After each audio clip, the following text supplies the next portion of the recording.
It's time for high school sports on the NCWLIFE channel. Today's broadcast of high school sports on the NCWLIFE channel is presented by Alignment Pros, Automoca, Color FX, Global Car Care, One Way Construction, and the Windmill Restaurant. NCWLIFE channel's coverage is also brought to you by Charter College and the Walkabout Grill. Now let's go live for all the action for tonight's coverage of high school sports on your home for local sports, the NCWLIFE channel. Very special Bridge of Sportsmanship. Not only is it the 50th meeting between these two schools, not only are they battling for this fine trophy behind us here, but it's also a chance to go to the state tournament or at least a share of the Big Nine title. Good evening, I'm Eric Grandstrom here, and joining me to start our broadcast of our tailgate party here at the NCWLIFE channel, we have the voice of the Wildcats, Steve Oak from Core Community Radio, and we also have Steve Sandman and Mark Miller, the play-by-play team for Coho Radio and the Wenatchee Panthers. Gentlemen, thanks for being with me tonight. Pleasure to be here. Thank you. You bet. All right, let's talk about this one. I mean, it doesn't get any bigger than this, does it? Not at all. Rivalry in itself is huge, Eric, but you add that additional flavor, and this is the first time ever these two teams have met with a championship on the line. Should be a good one. Yeah, let's talk about the Wenatchee perspective here coming in. You want to be playing your best ball at the end of the season. You guys have had a chance to watch them here all season long. What do you think? Well, I think it's going to take a lot of Wenatchee defense. Eastmont and the Panthers run 1 and 2 in the Big Nine in defense, and the number one running back for Wenatchee is Nate Plowman. And you just got to know that the Wildcats defense are going to key in on him. So what does Devereaux have up his sleeve? That's my question for you. What does Devereaux have up his sleeve tonight? Well, it comes down to basic. It is the unstoppable force, which has been Nate Blauman in the running attack for the Panthers. Blauman is also second in scoring, I believe, in the Big Nine. And the immovable object, which is going to be the Eastmont defense against that run. And it also works vice versa, because Eastmont has been all run all year long, and the Wenatchee defense against the run has been stellar. So something is going to give in a physics class tonight. Well, and we have nice weather now, but that could change during the course of the game. We've been getting updates throughout from the National Weather Service, and the rains that were supposed to wait until about 10 o'clock might show up about 7:30, so who knows if that has a factor. Steve, we talk about defense. I was wondering if this might be a low-scoring field goal difference affair. Very well could be. You got the top two defenses, and that's really been Eastmont's strength. Coming into the season, they had 8 guys back on defense, so some veterans led by some seniors, but some pretty good young players too. But yeah, it could be a defensive struggle. Now, one thing that I'm not used to seeing with two 4A schools is playing so many freshmen and sophomores. Wenatchee and Eastmont have both been playing younger guys, but that doesn't, I mean, just bode well for now, but certainly for the future. Well, Wenatchee's offense is led by Camden Sermon, number 9, their quarterback, who's only a sophomore. Camden's got a great arm. Sometimes he'll overthrow a receiver, but he can throw bullets. And I think that the thing you have to remember is never have these two teams had so much on the line. Eastmont wins tonight, they win it outright. Wenatchee wins, Sunnyside wins, and you got the playoff. Right. So they've never had this much on the line just to add to everything else that's going on. Now, I got a chance to visit both teams during practice yesterday, and you talk about two different scenarios. Eastmont's practice was loosey-goosey, if you will. The guys were running around having fun. The coach was in a field goal contest with his linemen. Meanwhile, I came over here. The Panthers waited until game time to start their practice here at Lee Bofto Field of the Apple Bowl, and it was laser focused, no joshing around. It's time to get ready for football. Well, I can see the difference there is that the Panthers kind of started a crescendo in the season. Started off a little rough, right? These sophomores started growing up, and then the 4 or 5 games, just a massive roll by the Panthers. Then we hit down Sunnyside, and yet again won the statistical battle, couldn't put points on the board. Yeah. So I think that could be the focus there from Coach Devereaux, is that's not going to happen. You got to finish the deal. Well, the other thing Wenatchee has to do is they need to curtail the number of penalties. Wenatchee has been really penalty prone this year.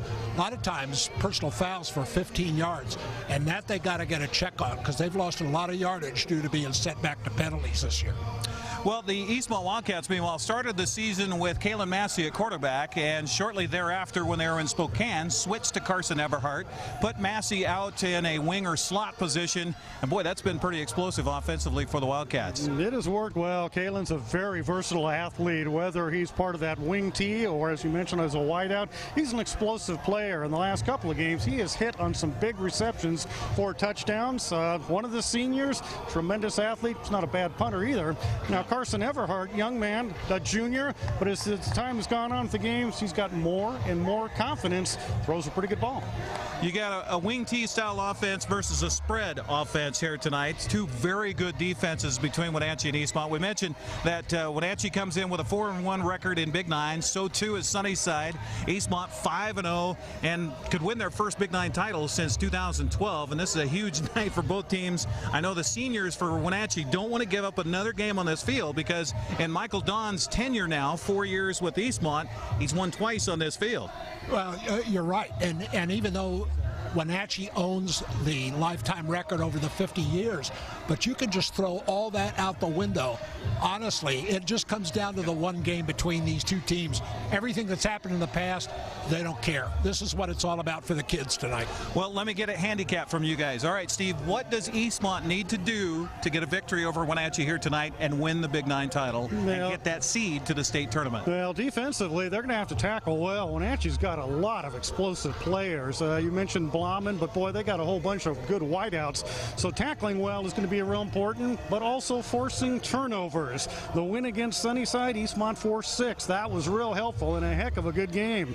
Now, offensively, Eastmont, in my opinion, needs to stay on the field, needs to be under control, make some big plays, but need to be consistent. Throughout the season, at times, Eastmont offense has done real well, and other times, oh boy, it's been an adventure because they're pretty young with only a couple starters back from last year's team.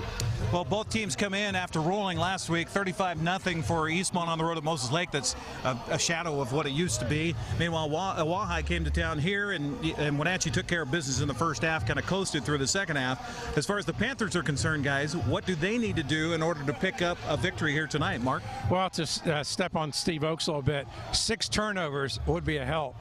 So obviously, to be boring, the turnover will probably make a difference. But assuming everything's going to be equal, I think we'd all be very surprised that this is not a close contest. That the kicking game for Wenatchee has been extremely steady all year long with Faddis Nasser. Not missed an extra point, I believe, maybe one. Field goals are there if need be. So kicking game, punting, and field goals could be the difference. Well, and I think that offensive line of Wenatchee's got to get some holes open for Blauman, because Blauman's really good at escaping the first tackle, and then he accelerates. But they got to get an opening for him. The other player to keep your eye on is the tight end, Riley Kuntz. Yeah. We've seen him make a difference downfield. So, I mean, I like this one. I like this matchup very much. All the way around. Gentlemen, thank you for joining us here on the pregame show. We appreciate it. Steve Oak, the voice of the Wildcats, Steve Sandman, and Mark Miller. I was going to have the two Steves leg wrestle here, best out of 3 falls, but they wouldn't go for it. I concede. We will come back with the athletic directors for both schools to talk about the Bridge of Sportsmanship as we continue with the tailgate here live at Liebofto Field at the Apple Bowl right after this. Thanks for watching sports on the NCWLIFE channel. It's brought to you in part by the Fireplace Guys, Central Washington's most trusted names in fireplace and barbecue sales, installation, and service. Located at 1205 Walnut Street in Wenatchee, thefireplaceguy.net.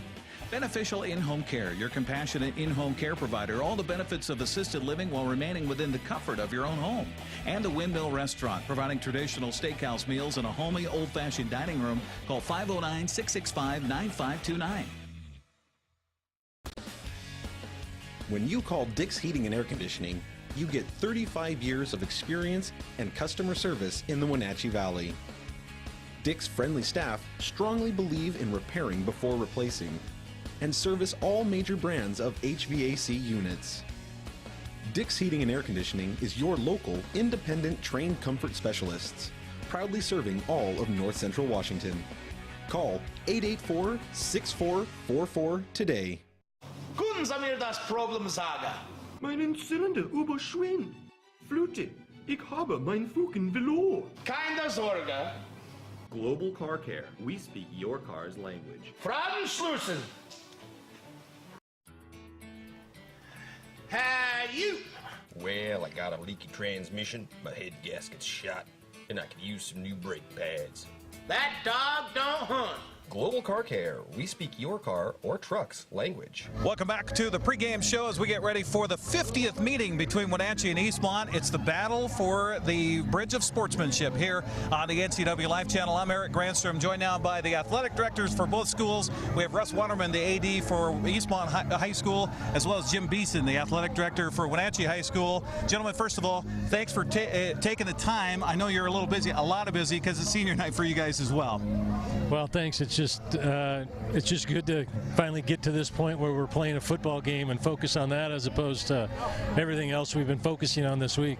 Now, speaking of this week, we got to mention what happened this week, what forced us to come here on Thursday night. How did we not see this coming, especially with the new way the state is doing the allocations for the seeding of the state tournament? It's really been an oversight in the league for a few years. We've always built our schedule when we separated from the MCC and did a 10-week schedule, and we'd play our league at the end. And we just got notice from the WIA saying, hey, you guys need to be done on Saturday because of the new selection. Before, it wasn't a real deal. I mean, District 6 was in the slot on the bracket. We knew we were there. You could play on a Tuesday. It wasn't going to change where you were on the bracket if you were the 1 or 2 seed. But now with the selection committee using all the different variables with RPI and rankings, they need to meet. So Jim and I kind of sat down on Thursday morning in the transportation office, and we had to get everybody on the phone, but we had to make some decisions, and it worked out, and I'm glad it worked out for everybody. Well, I mean, Jim, you don't want to have the 1 seed the Big 9 gets heading into the state tournament just be a 16 seed because we didn't have our stuff ready to go. That was the biggest issue is that they said if we decided we wanted to, that they could just slot us in at the 16 seed and welcome to the party. Here you go, right off for the number 1 seed, and we didn't feel like that was fair to anybody.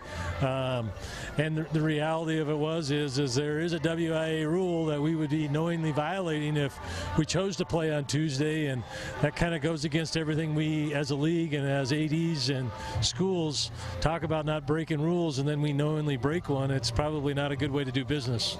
Well, meanwhile, a lot on the line tonight. Aside from this trophy here, we could have an outright league champ and seed into the state tournament with Eastmont getting a victory, or if Wenatchee wins, it could be a playoff scenario on Saturday. Russ, you are the AD for football for the Big 9 and for the Columbia Basin Big 9. Where does that sit if we do end up going to Saturday? Because it was a little bit under question as far as the site, right, if we do get the mini playoff. Well, a lot of things changed after Tuesday's soccer matches in the league in district, and Moses Lake being the number 1 seed, you know, we were lucky enough to go in there as our girls soccer team and knock them off. So that venue became available. It's closer for us, and that's one of the things in the SOPs. It's got to be equidistant, and we were set to go at Zeffel down in Yakima. It's about a 45-minute drive for Sunnyside, 2.5 for us, so this made it more of a parity for it. Just confirmed with Lauren Sandhop that they're ready to go, and so Wildcat Nation's hoping we can just go ahead and say don't worry about it. We'll wave and say thank you, but I'm sure Jim and the Panther Nation are thinking they're going to be down the I-90 corridor. So, well, meanwhile, that's a 7 o'clock start time for the first of those 2 games. Is that right? Or I believe that's what we have it set. Okay. So obviously Wenatchee, Devereaux, the whole gang hoping that you get not only this trophy but a chance to play again on Saturday. Interesting way that they're doing the tiebreaker, Jim. Not a Kansas tiebreaker, but actually playing a whole half of a football game, right? Well, we're playing 2 8-minute halves basically, so which can go very quickly. So if you get the ball first, you could take the ball and keep it for the first 8 minutes, and then we have a break, and then we kick off and you switch. And so I think it's a little bit better than a Kansas City tiebreaker because it doesn't all ride on one play, one kid doing one thing wrong or whatever. You probably are going to get at least a couple chances with the football, which I think will be a little truer of a factor in terms of determining the outcome.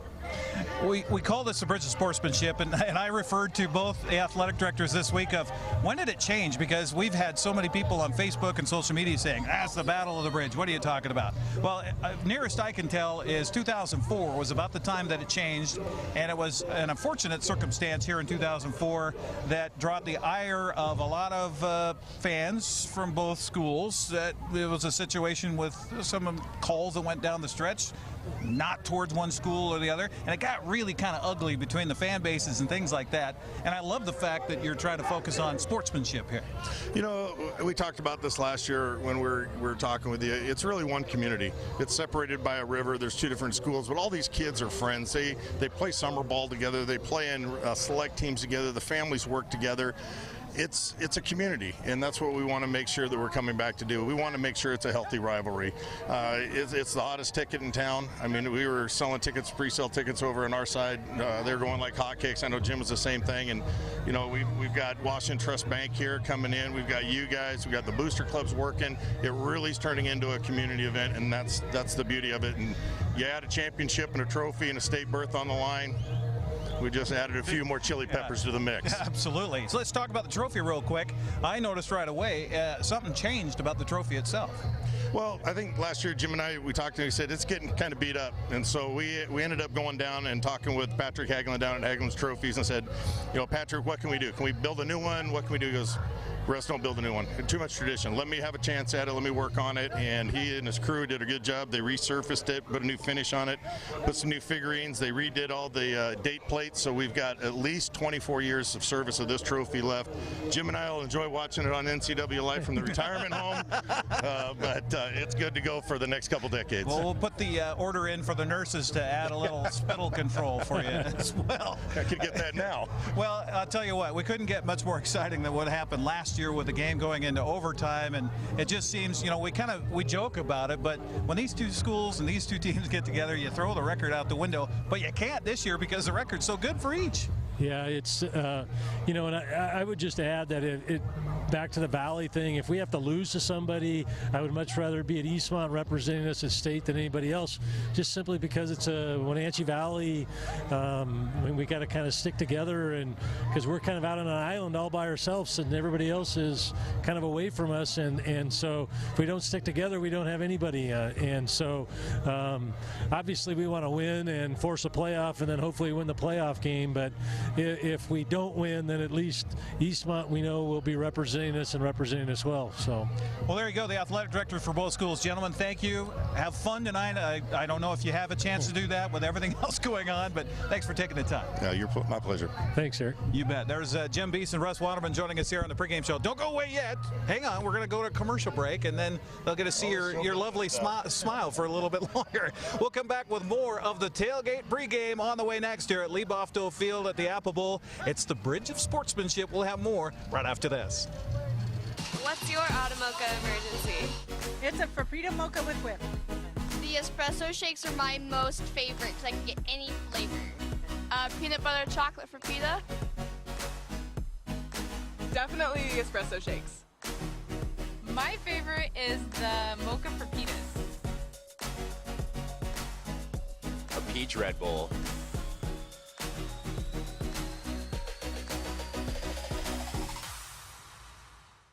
Where will you be a year from now? You could be working as a medical assistant. The Charter College Medical Assistant Certificate Program gets you work ready in 10 months. Add 5 more months to earn an associate degree. We prepare you with hands-on training and support you after graduation with job search help and interview skills. Institutionally accredited by the Accrediting Bureau of Health Education Schools, Charter has been training healthcare professionals for more than 30 years. Charter College. We work to get you to work. Thanks for watching sports on the NCWLIFE channel. Brought to you by One Way Construction, premier custom home builders and construction company for North Central Washington, including general contracting, framing, concrete, and consulting services. OneWayConstructionNW.com. The Fireplace Guys, Central Washington's most trusted names in fireplace and barbecue sales, installation, and service, located at 1205 Walnut Street, Wenatchee. TheFireplaceGuy.net. And Beneficial In-Home Care, your compassionate in-home care provider. All the benefits of assisted living while remaining within the comfort of your own home. Welcome back here on the pregame show as we get ready for this matchup between Wenatchee and Eastmont on the NCWLIFE channel. It's the Bridge of Sportsmanship, and I'm very happy to announce that helping me with the broadcast here tonight is a Hall of Fame coach, and he just retired from Kashmir last year after how many years, Phil Zakowski? 38 years I was a head coach. 38 years, and that time I'm sure just flies like crazy. I can't believe it's over. Can you believe that you haven't been coaching this year? What was that like for you? Actually, it was very nice. It was, I didn't know how I would react. I thought I'd miss it tremendously. I had the advantage of taking a 38-day road trip and saw some college games, which I never had the opportunity for, and did a lot of fishing and seeing the back roads of the country, and I think that eased me into retirement. For those who don't know, Phil had a chance to, kind of a bucket list for you to get to some of these college football games. Where exactly did you go? Well, my brother and I traveled Highway 2 all the way to the Upper Peninsula and then down through Michigan, and then we saw the Michigan-Notre Dame game, which was an honor for both of us because our dad graduated from there in 1949. So, we grew up Notre Dame fans. Yeah. And then from there, we went to Omaha, Nebraska. I dropped him off and picked my wife up, and we got to see Nebraska play Colorado. Wow. And the nice thing about that, Tony Boyle took care of it, and then Bill took care of us, their AD, and we sat in his suite. Oh. So my wife was impressed with me once. And then from there, I went back to Wisconsin and met up with cousins, and we saw the Wisconsin-BYU game. And then I've been a fan of North Dakota State forever, and I got to see North Dakota State in the Fargo Dome, and that was a lot of fun. That's incredible. That's quite the tradition, and I wanted to bring you on to talk about tradition a little bit. We, of course, now 50 meetings. This is the 50th meeting between Wenatchee and Eastmont for the Bridge of Sportsmanship. You coming out of Kashmir for 38 years, long tradition there, too, for your games versus Chelan, your games versus Cascade. Tell us a little bit more about that. Well, I was only at Kashmir for 22. Correct, okay. correct. But there were other rivalry games in the past. When I first came to Kashmir, I was like, what, are we everybody's rival game? Because we had Ephrata in the league and Quincy in the league. That's right. And so we had 4 rivalry games. I'm like, well, who's not the rival? Let's make that one homecoming. But it developed into a tremendous thing, and you don't know how big a rivalry is until you lose. And when you lose, it hits you like a ton of bricks. And by God, you work a heck of a lot harder. Now, Wenatchee really holds the edge in this rivalry. Speaking of, in the 49 meetings so far, 37 of which have been won by Wenatchee, and a lot of those have been won handily. Eastmont, in the 12 victories they have over the 49 meetings to this point, all those victories were pretty narrow in scope. You had the bronze shoe, you have the Pear Bowl, and things like that. Talk about that for the coaches and for your players and gearing up for that. You don't have to do a lot of grandstanding, do you? Well, I was blessed by having Dale Jones on my staff. And those who know Dale understand that he is a critter. And he would definitely get the team up for it. I knew as a head coach that there are 2 games you have to win, and when you are the head coach at Kashmir. And they did it this year again, and I'm proud of Coach Bremer for that. You got to win the Pear Bowl, and you got to win the bronze shoe. And it's a must situation. There's no excuses. Yeah, I was at practice here last night. In fact, I was texting you back and forth while I was standing here freezing to death at the Apple Bowl, watching Wenatchee practice. They gathered the team together afterwards in their victory kneel, and as they got together, Coach Devereaux let the seniors talk. And there were some of the seniors that talked about the fact that, because it's rare to have somebody play 4 years on varsity, especially in the 4A school, but there were several of the seniors say, I haven't beaten them yet. I need to beat them now. That's a lot of pressure just for these kids. Well, is it pressure or is it motivation to play a little bit better, to play just a little bit harder, to give it a little bit more? And I think that's what makes the winner, to give a little bit more each time and don't let down. Well, speaking of giving more, we've got a couple of things that are happening here tonight. We're going to announce something special here on the NCWLIFE channel in just a few minutes. Also at halftime, they have a chance for a fundraiser for Special Olympics, and we hope to have some representatives from Special Olympics joining us here as our tailgate pregame continues as well on the NCWLIFE channel. Phil, I'm really looking forward to doing this game with you tonight. Well, thanks. I appreciate it. It'll be interesting. Boy, I had to do a lot of talking and leg dragging to get Phil to be here tonight. He's going to join us up in the booth as we get ready for kickoff, which is T-minus 35 minutes from right now. As we count you down to kickoff, it's the Panthers and the Wildcats. It's the Bridge of Sportsmanship coming up on the NCWLIFE channel. Choose the pros, Alignment Pros. When your vehicle needs brakes, shocks, struts, or alignment, choose the experts in their field. Alignment Pros and Express Lube with a 5-star rating. The work they perform on your vehicle is as impeccable as their shop. With state-of-the-art equipment, Alignment Pros can handle all large or small vehicles, specialty cars, lifted or lowered. Alignment Pros does them all. Keep your car in top shape at Alignment Pros and Express Lube in East Wenatchee. Hi, I'm Kevin Prosser, and this is my print shop, Color Effects in Cashmere. Color Effects offers screen printing, embroidery, and digital printing on t-shirts, jerseys, bags, banners, signs, and more. With 30 years experience, you won't be disappointed with the quality and quick turnaround times you will get at more than a fair price. Please call Color FX.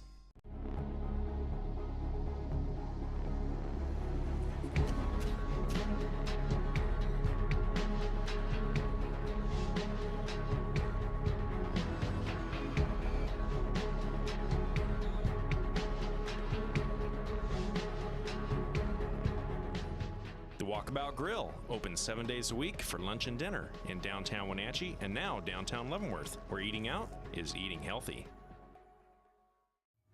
Welcome back to Lee Bofto Field here at the Apple Bowl. I'm Eric Grandstrom, and we have a very special guest joining us right now, Mike McCarty with the Wenatchee Les Schwab store. Mike, we've got the banner in front of us. I wanted to give you guys the chance to make the announcement that it's back. It is back. Starting the weekend, or the week of Thanksgiving, November 19th, we're kicking it off again this year. Our Les Schwab Community Toy Drive. This was something we did for the last year. NCWLIFE channel teamed up with you guys as well as many other local sponsors. And, you know, first time out of the box, you never know how it's going to go. Boy, was that an amazing experience for what was able to be raised, the toys that were able to be given out, and helping 700 kids here in the Wenatchee Valley. Yeah, it was. For our first year, it came out spot on. It was perfect, you know, with NCWLIFE, KKRV, Works Gym, Sangster Motors. We've got some new people this year, Midland Trucking, Kubota, Valley Tractor, Cashmere Valley Bank, Papa Murphy's. We got a lot of the community support behind this. And thank you to the rest of the community for what they did for us last year. Over 700 kids were helped, and this year our goal is over 1,000. Well, and that's fantastic that we're able to do that, but also kind of a sad note that we have to do that. It's very sad, and you know what? This year, our organizations are expecting more kids in the program, more kids that need the help. So we're reaching out again to the community to help us, to help the kids, and to support the community.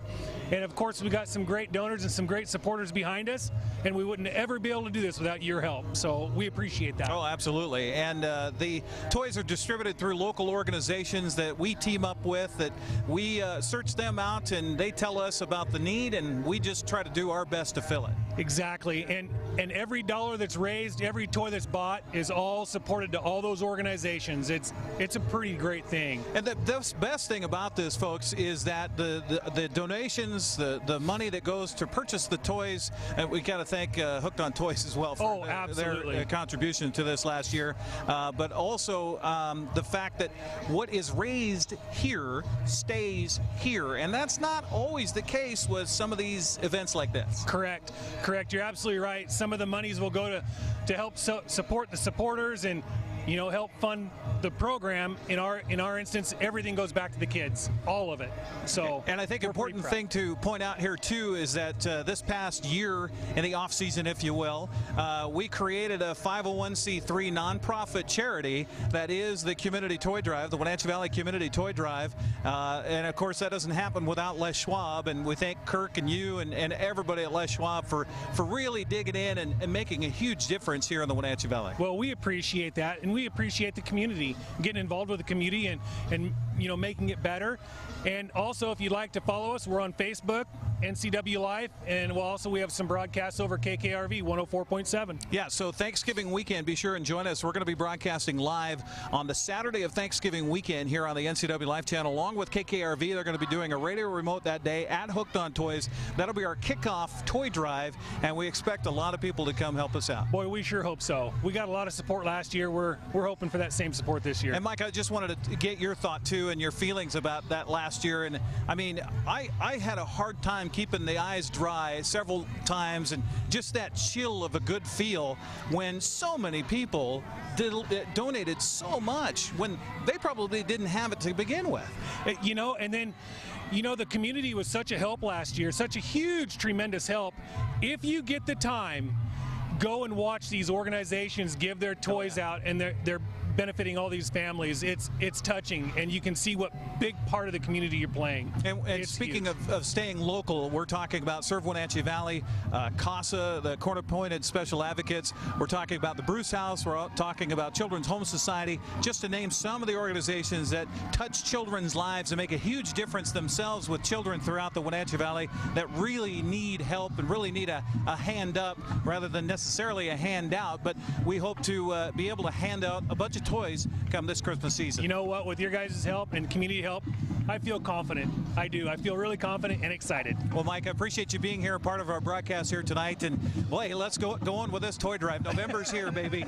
I'm ready. We're ready. Right. Let's do this. Mike McCarty with Wenatchee Les Schwab joining us here on the NCWLIFE channel as it's back, the Les Schwab Community Toy Drive. Be looking for more information on our Facebook page. Search Les Schwab Community Toy Drive on Facebook, and you'll find out how you can donate.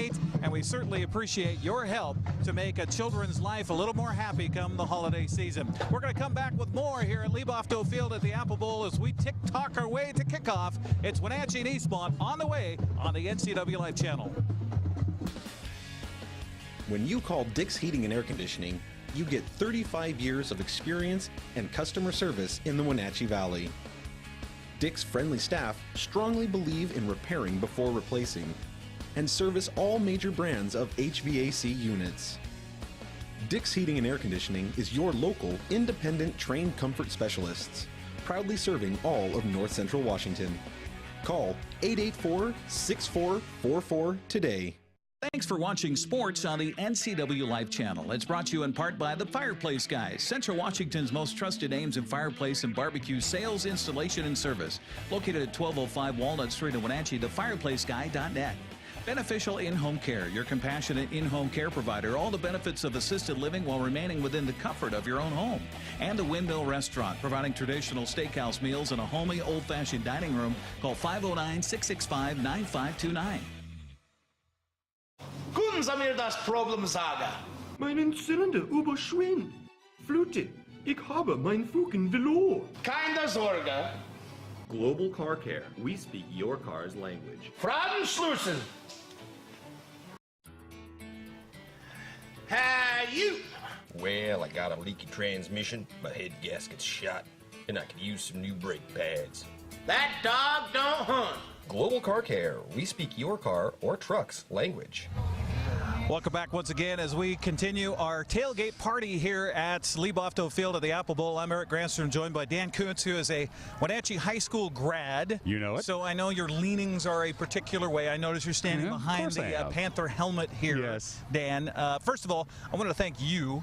What people don't see that goes on behind the scenes. We've been here since shortly after 3 o'clock. Well, I wasn't here. I was busy doing the news. But you guys have been here, you and Tucker and the rest of our crew, setting this whole thing up. And we've really expanded what we're doing for this game here tonight. 6 cameras. We got 6 cameras. I don't have 6 cameras, including our very first ever reverse angle camera, which is going to be the same side of the field that you and Phil will be on. Because I know it's been confusing for you, because you always call left to right, and they go, oh, wait a minute, it's the other way around. Right. At least you can kind of tie your head around that a little bit. So. Yes. Well, I wanted to thank you for that, first of all. Yeah. Second of all, when you went to Wenatchee High School in the early 80s, the two teams didn't play each other, right? No, yeah. It's one of those urban myths around the Wenatchee Valley. A lot of people think that they quit playing because things got nasty and things got heated. And there were some incidents in the 70s. There's no question about that. You can't rewrite history. But what happened, of course, is that the Mid-Valley League, which is where Eastmont was in, was a 9-team league. And then when they expanded to 10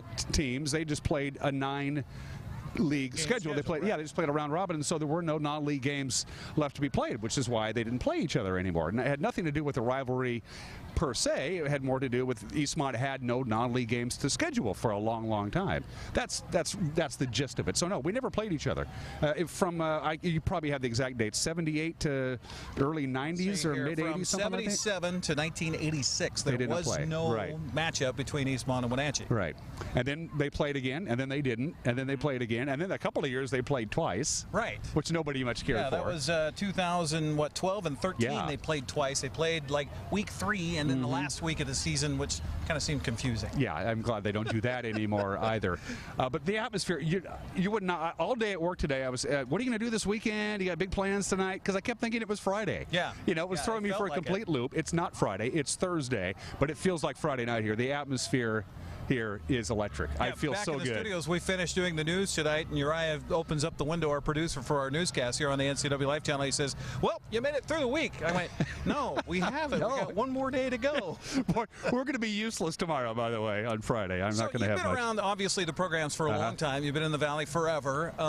In talking with the coaches as they prepare for this, and then talking with the players, too, I don't think there's that sense of history that was from our era when all of those things mattered so much. And I don't know if it's social media, I don't know what it is, or if it's just there's too many things to occupy their brain cells these days. But it doesn't seem to have such the tradition of the actual players anymore that it used to. I think it has a lot to do with the Eastmont program. They have leveled the field a lot more. Wenatchee was obviously a larger school, a richer football tradition. They were expected to beat from the 50s and 60s and 70s. That was just expected.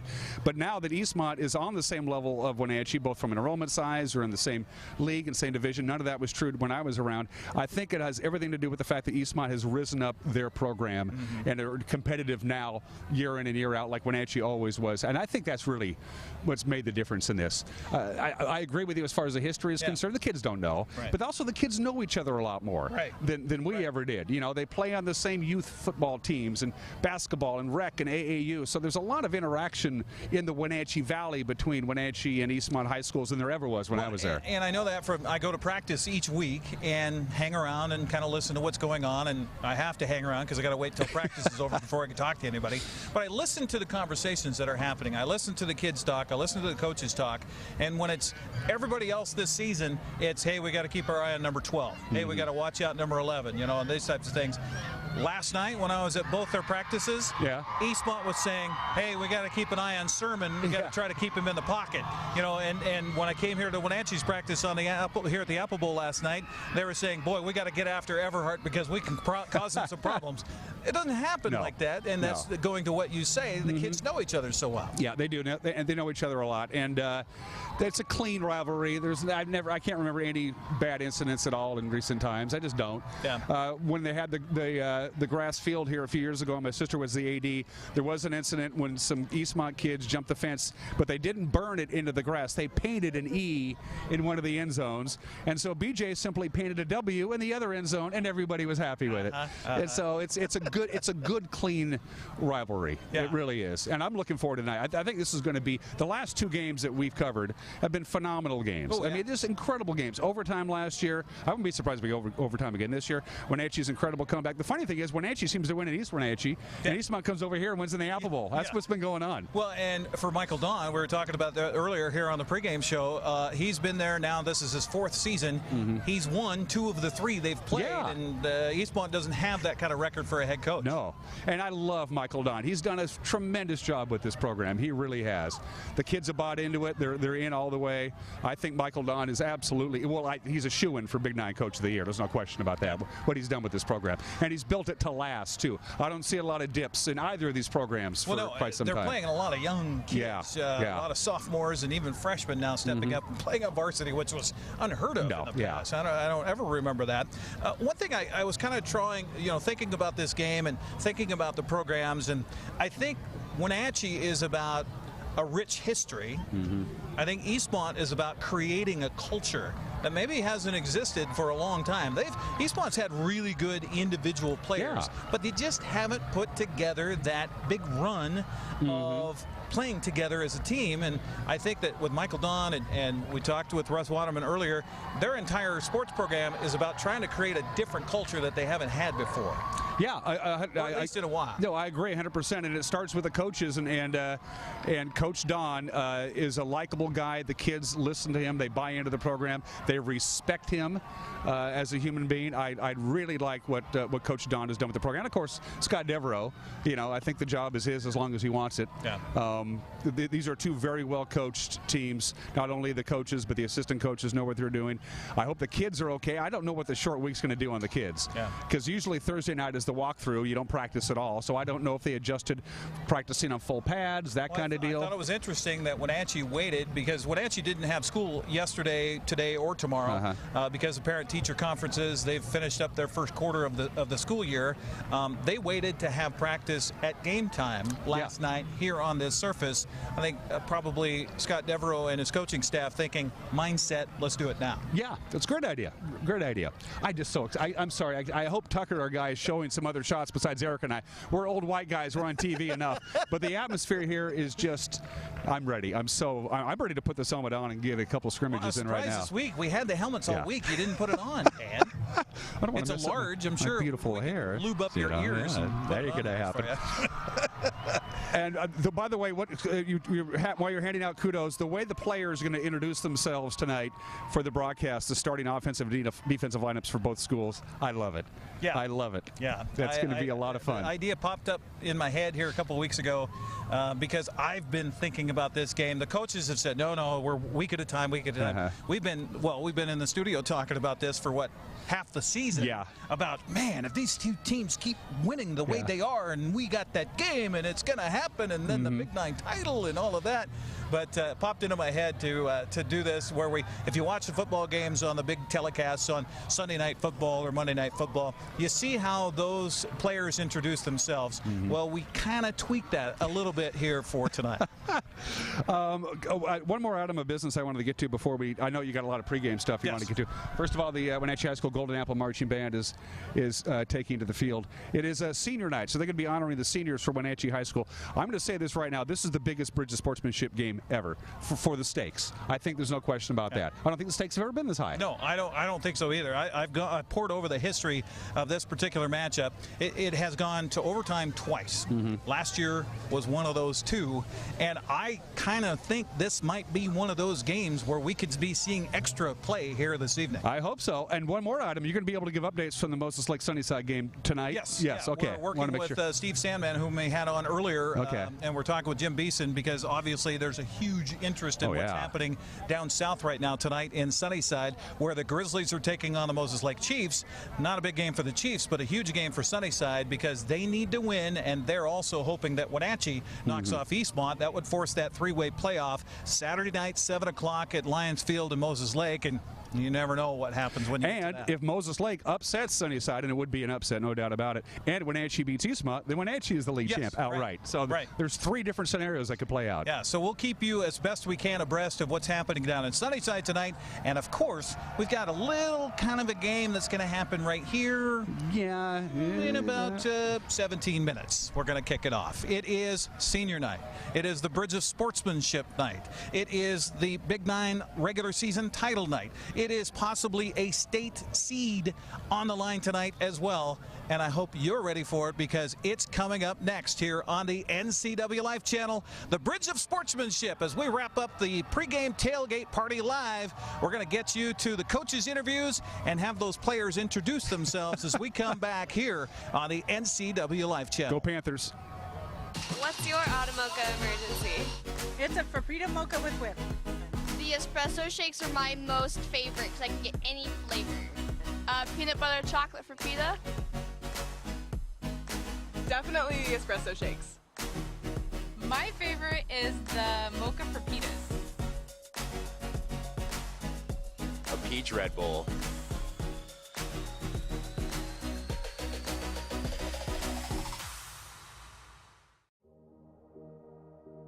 Hi, I'm Kevin Prosser, and this is my print shop, Color Effects, and Cashmere.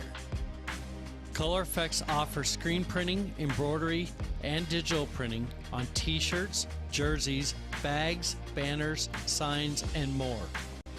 With 30 years experience, you won't be disappointed with the quality and quick turnaround times you will get at more than a fair price. Please call Color FX. The pregame show continues here before the Bridge of Sportsmanship. Now talking with Michael Don, head coach for the Eastmont Wildcats. Well, first of all, Coach, you had the goal set up to begin the season. We've been talking about that all week long. You guys have done well, taking it piece by piece by piece. Well, here's your final piece. Yeah, no, it's good. A lot of fun. You really can't beat rivalry game for outright league title or a share of it, whatever it comes down to. But either way, it's going to be a fun football game against two teams that are playing good football right now. Let's talk about the fact that the game was moved up because of the possibility of a mini playoff. I know you'd like to take care of your own business and not have to deal with that, but what does that do for you as far as preparation? It makes us squeeze a few things in, and you just got to make sure you cover everything and do it in timely fashion. So we tried not to change too much for our kids. We did a typical Tuesday practice. We bumped a few special teams things up to Tuesday, but we were already planning to pare back. It's late in the year. Kids are banged up. You're really not trying to go too long at practice. So we had the plan in this week to spend a little more time on special teams, a little more time walking through. And so we just, weren't able to do as much of it as we had planned going in. But it worked out well being late in the year. And at this point in the year, usually you're about an hour and a half practice, maybe 2 at the most. We're 2-hour practices all year. And then we just extended it. We went 2 hours and 15 minutes. And really time-wise, it almost equaled out to what we would normally do. Talk about this as far as history is concerned. I know you're new still to the program in your 4th season. Do you talk about that? Do you talk about the long history of this particular matchup? No, we really haven't. We don't talk about it. We talk about us and what we've accomplished and what we've been doing. And, it's really a focus on being who we are and not worrying about anything else. And, yeah, it's fun. Kids across the river, they know their names, and we know who they are because, we hear about them. It's easy. It's in our paper. It's not like we got to go digging to find it. And what they have and they know what we have, and it's a lot of fun. The first time I really knew much about the history is there was a little blog in the paper I read, and I was like, oh, hey, I had no idea. So it's fun. Health-wise, how are you coming into this matchup? And like you said, it's end of a long season. Yeah, no, we're hanging in. We're pretty healthy right now. We got a couple kids a little banged up here and there. Nicks and dings, not a lot of major things. A few guys coming back off injuries, so that's nice to add a little depth. We've got some backups out and some JV kids, but for the most part, our varsity's pretty intact, and we're not missing starters, and we're doing okay there. So that's good, and I think it has a lot to do with, our kids all play one way, and we've had some opportunities this year to get them out of games early and rest, and we've had pretty limited snaps with our guys, and that's helped us a lot. Well, you want to be playing your best football come this time of year, and really you've kind of been in a playoff mode for the last 3 weeks in a row. How are the kids, and how is your estimation of where you want to be at this juncture?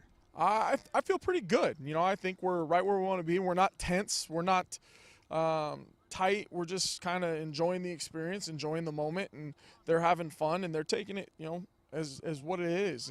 Kids are out here having a good time.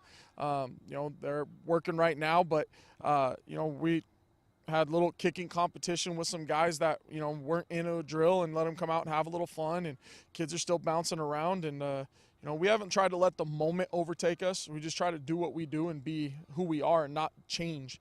We're trying not to take the game really any different than we do any week because, as soon as we do that, it creates tight, tense situations, and we're not trying to make a tight, tense situation. We're just trying to go out and play football the best we can.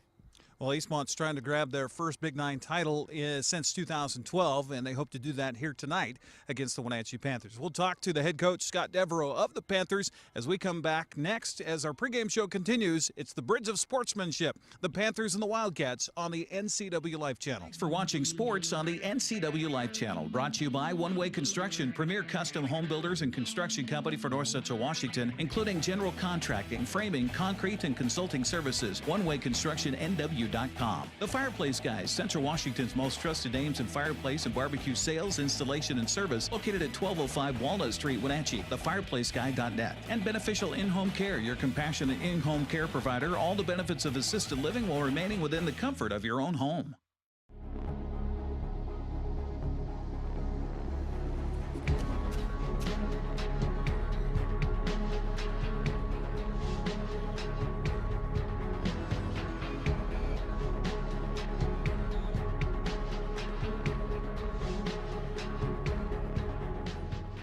Walkabout Grill, open 7 days a week for lunch and dinner in downtown Wenatchee and now downtown Leavenworth, where eating out is eating healthy. Pre-game show continues here on the NCWLIFE channel as we get ready for the Bridge of Sportsmanship between the Wenatchee Panthers and the Eastmont Wildcats.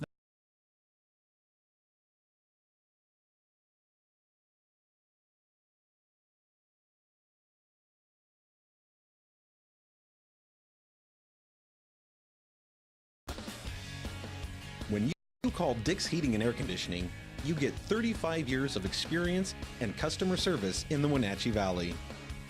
Dick's friendly staff strongly believe in repairing before replacing and service all major brands of HVAC units. Dick's Heating and Air Conditioning is your local, independent, trained comfort specialists, proudly serving all of North Central Washington. Call 884-6444 today. Pre-game show continues here on the NCWLIFE channel as we get ready for the Bridge of Sportsmanship between the Wenatchee Panthers and the Eastmont Wildcats. Now talking with Scott Devereaux. Well, the week was shortened a day. Does that make a difference? Not really. Not really. You know, kids are resilient. They're ready to go. They want to get playing. So, you know, we're ready. How exciting is it for you, your coaching staff, and for these players to still have this chance, not only to take this trophy back, but also maybe claim another trophy in the process? That's a great opportunity. Great opportunity. It's kind of like a second chance that, you know, we get a chance to tie things up here last game of the season. We look forward to it. They're excited, motivated, and, you know, it's going to be a fun game. You've had spurts of quarters or halves where you've had complete games, offense, defense have kind of rotated around. I know, have you had a complete game yet? I would say against good competition, no. I think we've played some teams that, you know, could play poorly and still win. But if you look at our season overall, we have not had a complete 4 quarters against a competitive team. Talk about, as you get ready for this game, do these kids care about history? Do they care about, I mean, maybe they care a lot about last year, especially the guys that were part of that game last year. Yeah, they remember that, you know, and some of our seniors that played as sophomores, you know, they won that game. They remember that. The whole history of it, you know, I know there's some dads and uncles and stuff that talk about those days, but kids today don't dwell too much about that. You know, their life is right in front of their faces, and, you know, that's probably a good thing. Do you bring out some recipes that you haven't used in a while for this particular game as far as, you know, what you throw out there on the field? Do you just, I mean, here's the last chance. I mean, why keep it in the book? Right, right. You know, there's always plays you have the whole season you haven't run. There's trick plays or special teams things you can do. You know, we've practiced some of those this week. When it comes down to opportunity and when the time is right, you do them. And if you don't need them, you don't use them. You know, so hopefully we don't need to use them, but we have some stuff if we need it. We joke about how when these two teams get together, we throw the records out the window. You got a pretty good Eastmont team that's coming in here tonight. Talk about that matchup, and where do you see that you guys can maybe get an edge here or there? You know, they run the ball really well. You know, their wing tee offense is designed to do that, and we think we have a good game plan to stifle that a little bit. One thing we've noticed is they don't run a lot of plays. You know, they're 50 to 55 plays a game. That's kind of low number nowadays. So we're hoping to keep them off the field. Maybe they only get to run 40 plays. We'll see how that goes. Our offense has a big part of that. Defensively, they've played a couple of different schemes. Last year they played a lot of man against us. So we think we can do some things against it if they come out in man again. And if they run their base defense, which is very similar to our own, we're very familiar with that. So there's some things we can do, I think, offensively to help us out this week.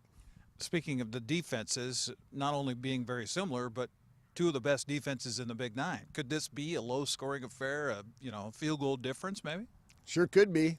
Sure could be. Yeah, I think we're ranked 1 and they're 2, and we're very, very tight. You know, and that's considering that we played pretty darn good football team to start the year, and we gave up a lot of yards in that game. So, so yeah, it's going to be one of those games where there's going to be a lot of hitting going on, and two defenses that play pretty fast, and it could be an up and down the field where everybody's scoring, or it could be one of those really tight ball games where nobody's scoring. How are you health-wise? I saw JJ in street clothes last week against Whs. Is he back, and everybody else okay for this one? Yeah, everyone's pretty healthy physically. They've got some diseases, some cold flu stuff running through that we're battling with, but I think probably everybody's in that boat. But, our starting 11 on O&D are ready to go this week. Also senior night on top of everything else that you have going on, and I know that's got to be emotional for you as a coach. I mean, you've seen these kids, and like you said, some have been playing with you for a long time now. Yeah, some of these kids I've known since they were in elementary school. And it's been a cool ride. And we had our senior dinner Tuesday night, and it was fun to hang out with them and their parents. And I want to see them have success. And I've seen them grow as student athletes, and I've seen them grow as young men, and it's a good group of guys. Well, best of luck tonight. Keep healthy, and I know you're going to have some fun as well. Yeah, thank you. You bet. Scott Devereaux joining us here on the pregame show. We'll come back, and we have a very special way to do the starting lineup. Speaking of elementary schools, we'll do that as we continue here as we get ready for kickoff with the Bridge of Sportsmanship, Wenatchee and Eastmont, next on the NCWLIFE channel. Thanks for watching sports on the NCWLIFE channel. It's brought to you in part by the Fireplace Guys, Central Washington's most trusted names in fireplace and barbecue sales, installation, and service. Located at 1205 Walnut Street in Wenatchee, thefireplaceguy.net. Beneficial In-Home Care, your compassionate in-home care provider. All the benefits of assisted living while remaining within the comfort of your own home. And the Windmill Restaurant, providing traditional steakhouse meals in a homey, old-fashioned dining room. Call 509-665-9529. Hey everyone, so today I'm tackling Medical Assistant Ninja, trying to get that next level career. Man, this dead-end job is holding me back. Decision time, I'm going Charter College. Now I'm a medical assistant student. Rocking it? Yeah, earned the President's Award. Score! Took my career to the next level. Hey, I can level up to Medical Assistant Ninja, so can you. Get on it. Welcome back once again to Lee Bofto Field here at the Apple Bowl as the captains come out. The uniforms for the Wenatchee Panthers, they call them their blackout jerseys as they head to the center of the field. The captains here tonight for the Panthers include Jaden Christofferson, Eamon Haugen, Jacob Christensen, and Darius Carlson. Meanwhile, for the Eastmont Wildcats, their captains out at the center of the field are Wesley McElwain, along with Kalen Massey, Jaron Schneider, and Carson Payne.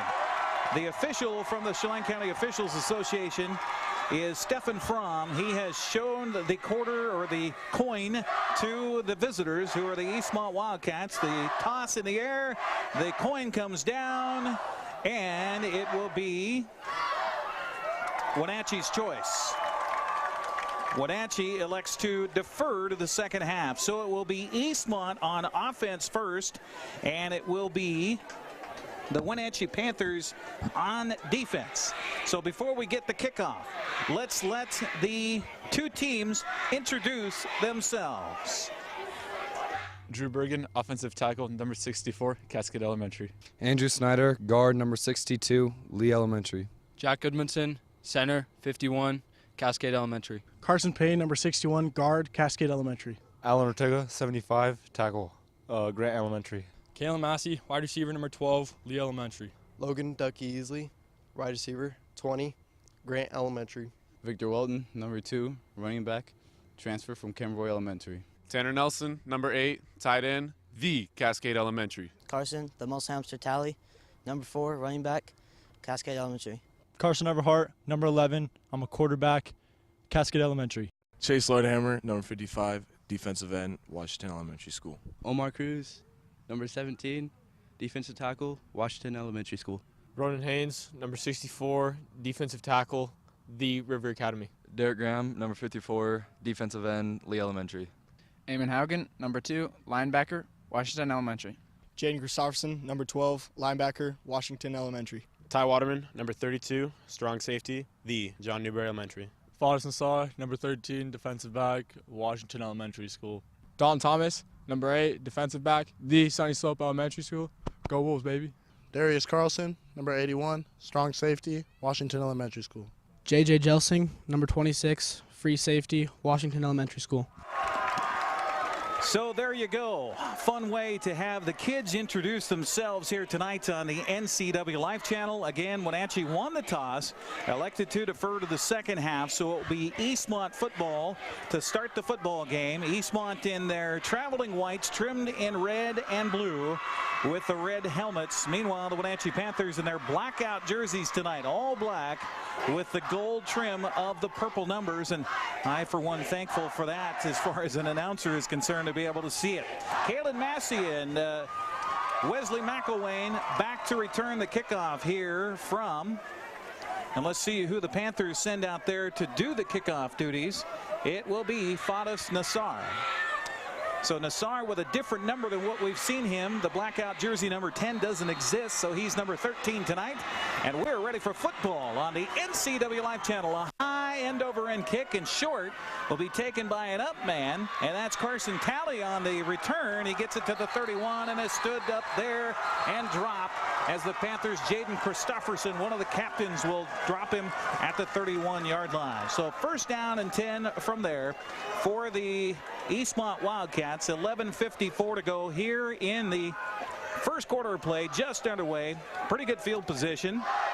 And I think that Wenatchee's plan there, just not allow any type of return for Eastmont. That's why they kicked it short. So huge crowd on hand here tonight as we get ready for football on the NCWLIFE channel. Again, Carson Everhart is the quarterback. Under center, the defense jumps and a flag will fall, and our first play of the game is whistled dead due to a jump by the defense. So a penalty against Wenatchee, and that's something, Phil, that the Panthers have had troubles with all season long, is penalties. Even in their victories, they've had a lot of penalties. Well, it's interesting that they would jump off sides, because when I watched on film, when they get in a short yard situation, they go to the Dallas hitch and try to get the other team to jump off sides. So 1st and 5 here for Eastmont after the penalty, as they get it out to the 37 without even having to take a snap here, as they'll send a receiver wide to the left side, and that's Logan Easley. And then back to pass. Everhart looking downfield, throwing, and wide open as Kalen Massey comes up with a football. He's loose at the 35-30, 25-20, taking it all the way into the end zone for a touchdown on the first play from scrimmage. Eastmont sets the tone here early with a 63-yard touchdown strike. Everhart with time in the pocket. Massey breaks one tackle after he collects the ball and takes it from there 63 yards. Well, and sometimes these rivalry games, Phil, you do have those big plays right off the bat. Well, Everhart did a great job on that. He dropped back looking to his right, pulled the free safety to where the quarterback was looking, and then threw backside off of him. That was a big-time play. Kalen Massey adds the extra point, and just like that, we are underway, and we have 7 points on the board. Well, so much for thinking it possibly might be a low-scoring affair, although that's only one score. Our broadcast tonight brought to you in part, in fact, our opening kickoff brought to you by Swoboda Photography, creating a custom boutique experience on location or at their studio in Leavenworth. Call 509-888-6654. That's 509-888-6654. Also, a presentation of the Alignment Pros and Express Lube. Keep your car in top shape at Alignment Pros and Express Lube, including front and four-wheel alignment, online at alignpros.com or at 182 Eastmont Avenue. Phil, what does that do for your team when you come in, you don't know, you got all that nervous anxiety going on, and then boom, you score on your first play of the game? You know, sometimes it's just a momentum builder to a great game, and other times it forces the team that got scored on to, you know, settle down. We know what we're doing, and it's I've seen it happen both ways. Sebastian Esquivel, Fadas Nassar, and Dalton Thomas back to return the kickoff here from Kalen Massey, the man who just hauled in that 63-yard strike. So 7-0 our score, just like that, before you can even get your seat warm. Massey with the high end-over-end kick, and it will be taken by Thomas at the 5-yard line. Across the 10, trying to get to his blockers. He does, to the 20, 25, 30. Up the near sideline he goes, and he stepped out of bounds. Is going to be whistled down down into Eastmont territory. Dalton Thomas says, okay, you get a little mow on your way. I'll take it back my way. They'll put him down at the 41-yard line, and just like that, 10, 20, 30, 40, 53-yard return. Wenatchee had that well blocked on their sideline. Very well blocked, and the returner read the block perfectly and hit the seam.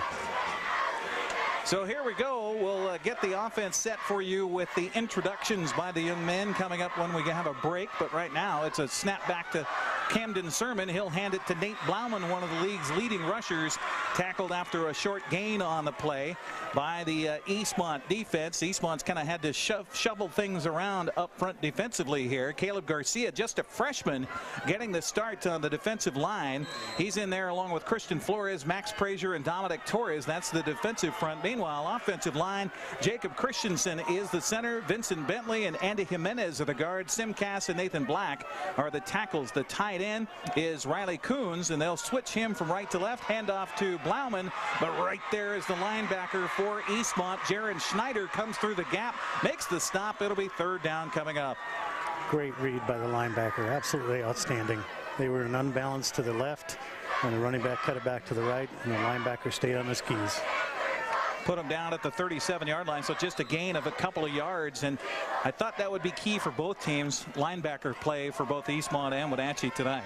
Absolutely, with the amount of offensive linemen that pull on both teams, that's your key.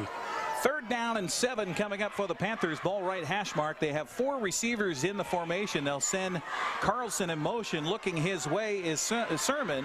He's still rolling. Now the ball tipped in the air and almost intercepted, or is it? It is. Picked off on the tip. There was nobody open, and the ball intercepted by Jeremy Gregerson. The outside linebacker comes up with the interception, and a turnover here for Wenatchee on its first possession of the game. Oh, good coverage downfield. He had nobody to throw that ball to. Well, they had the back out in the flat, but sometimes the quarterback wants to get to the first down before he throws it. You know, but would he have got the first down hitting the flat? Probably not. But so first down the other way here as the Wildcats get it back at their own 29-yard line on the interception by Gregerson. First down and 10. Ball right hash mark. Haugen was cheating in the middle. Here's a counter play to Massey, and this one is stood up and dropped, and there's that stifling Wenatchee defense we've seen of Chase Lloydhammer, Ronan Haynes, Omar Cruz, Derek Graham up front. They are very good defensively on the line. Especially the defensive ends. Chase Lloydhammer, a junior at 6'5", 205. He surprises me being a tall guy and a thin guy like that. How much strength he has in those arms still. It's leverage. It's leverage, and then you get the extension so you don't get held. So second down, no gain on the first down play by Massey. Second down and 10 from the 29. Everhart in probably a mouth-drawing experience here, starting quarterback. Handoff to Carson Talley. Talley is going to maybe get 3-4 yards before he's drugged down there. Omar Cruz, the 5'10", 190-pound sophomore, comes through and makes the stop. That'll bring up a third down for the Wildcats. And again, it was Lloydhammer really holding his ground and keeping the hole very small. That's what you want your DNs to do, is to turn that back inside, right? Absolutely. You turn it in, force everything back inside.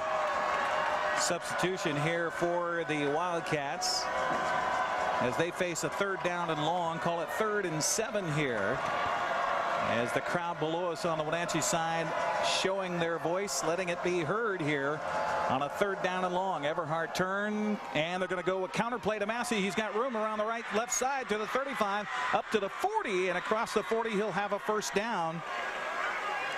Sometimes Eastmont's had its troubles with those counter plays and how long they take to develop, but that one well blocked up front, and Eastmont collects the first down.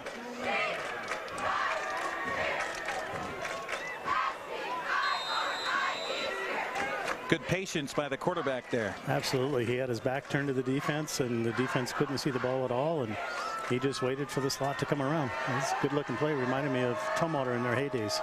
First down and 10 from the 41. Turn, hand, Tally again, good hole, and gets through it quickly across the 45 before he's tackled down there. As a couple of Wenatchee jerseys converge, Eamon Haugen, the 5'11", 190-pound senior linebacker, comes up with a stop, but not before Carson Talley gets it out to the 47-yard line, a gain of 6 yards.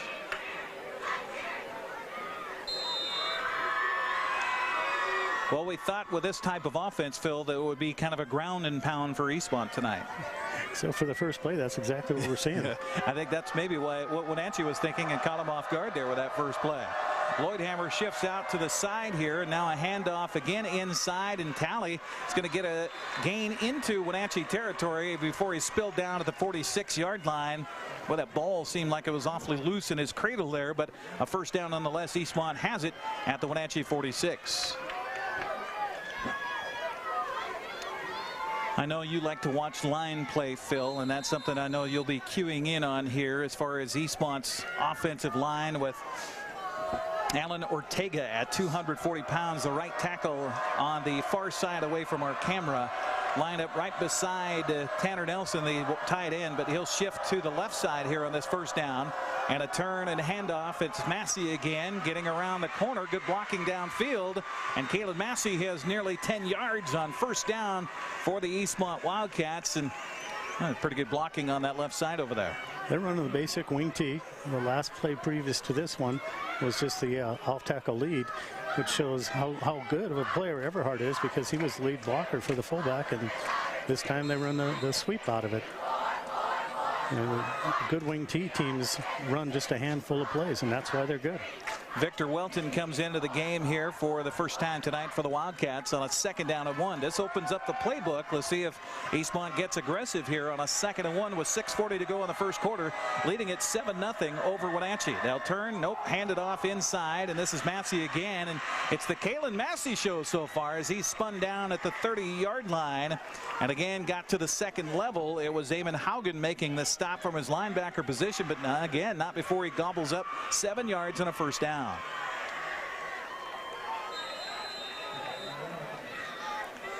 Substitution here for the Panthers, as Wenatchee will bring in a fresh body here in Riley Coons. Now, we haven't seen Riley play defense much at all, but they're bringing him in here in this position as a defensive end on the left side. Handoff, Carson Talley following his big blocker up front, chugging those legs together, and got another 11 yards. Good blocking for Eastmont up front through the hole by Carson Payne. They'll put the ball down at the 18 yards, gain at 12 yards, and Phil, looks to me like Eastmont's winning the battle at the line of scrimmage right now. Well, they're winning that battle, and they're also being able to pull people without the linebackers reacting to the pulls, so they end up outmanning the point of attack. Under 6 minutes to go here, first quarter action.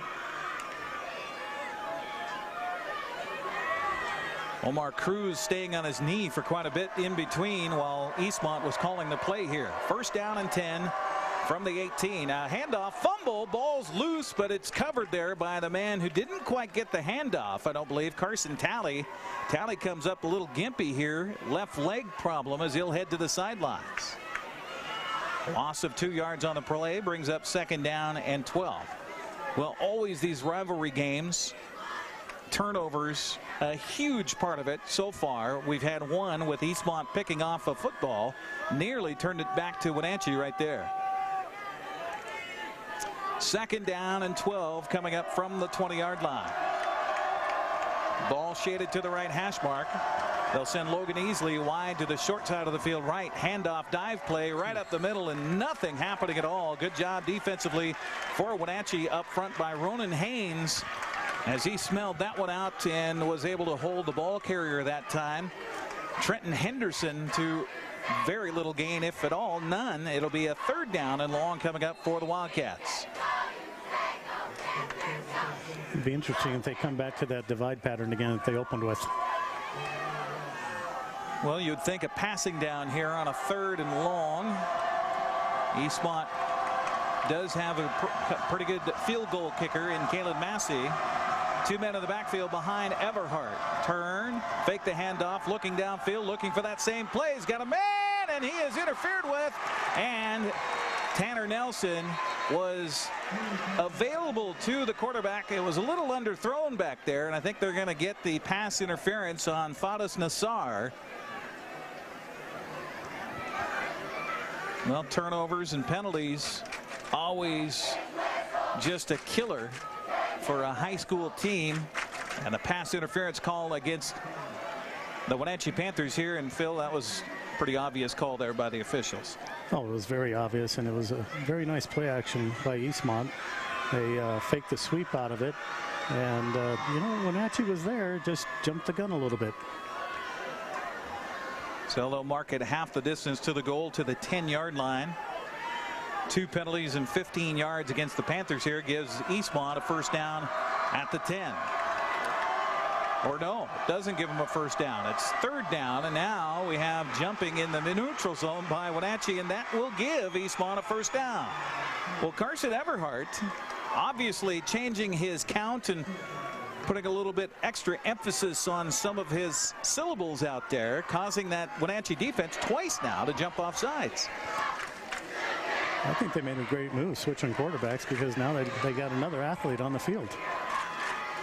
Yeah, that happened in week 3 up in Spokane against West Valley of Spokane. Eastmont had a tough first half, and so they took Kalen Massey, put him out in that wing position.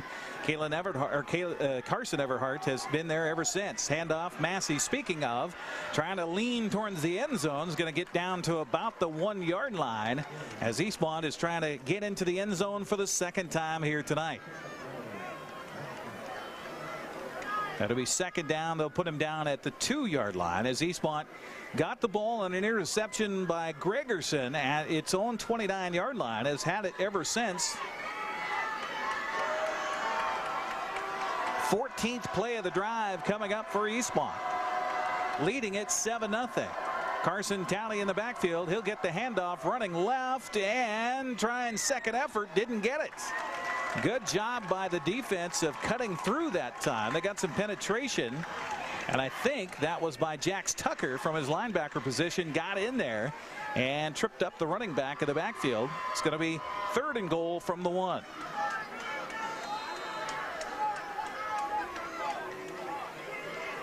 Well, Phil, you run a little play action, or you just try to trust your offensive line you can make it in from a yard out? Oh, you know me. We'd run. I'm not Coach Carroll. Talley in the backfield. He'll get the handoff left side, and he will go into the end zone. Touchdown, Eastmont. And the Wildcats have broken it open, 13-0.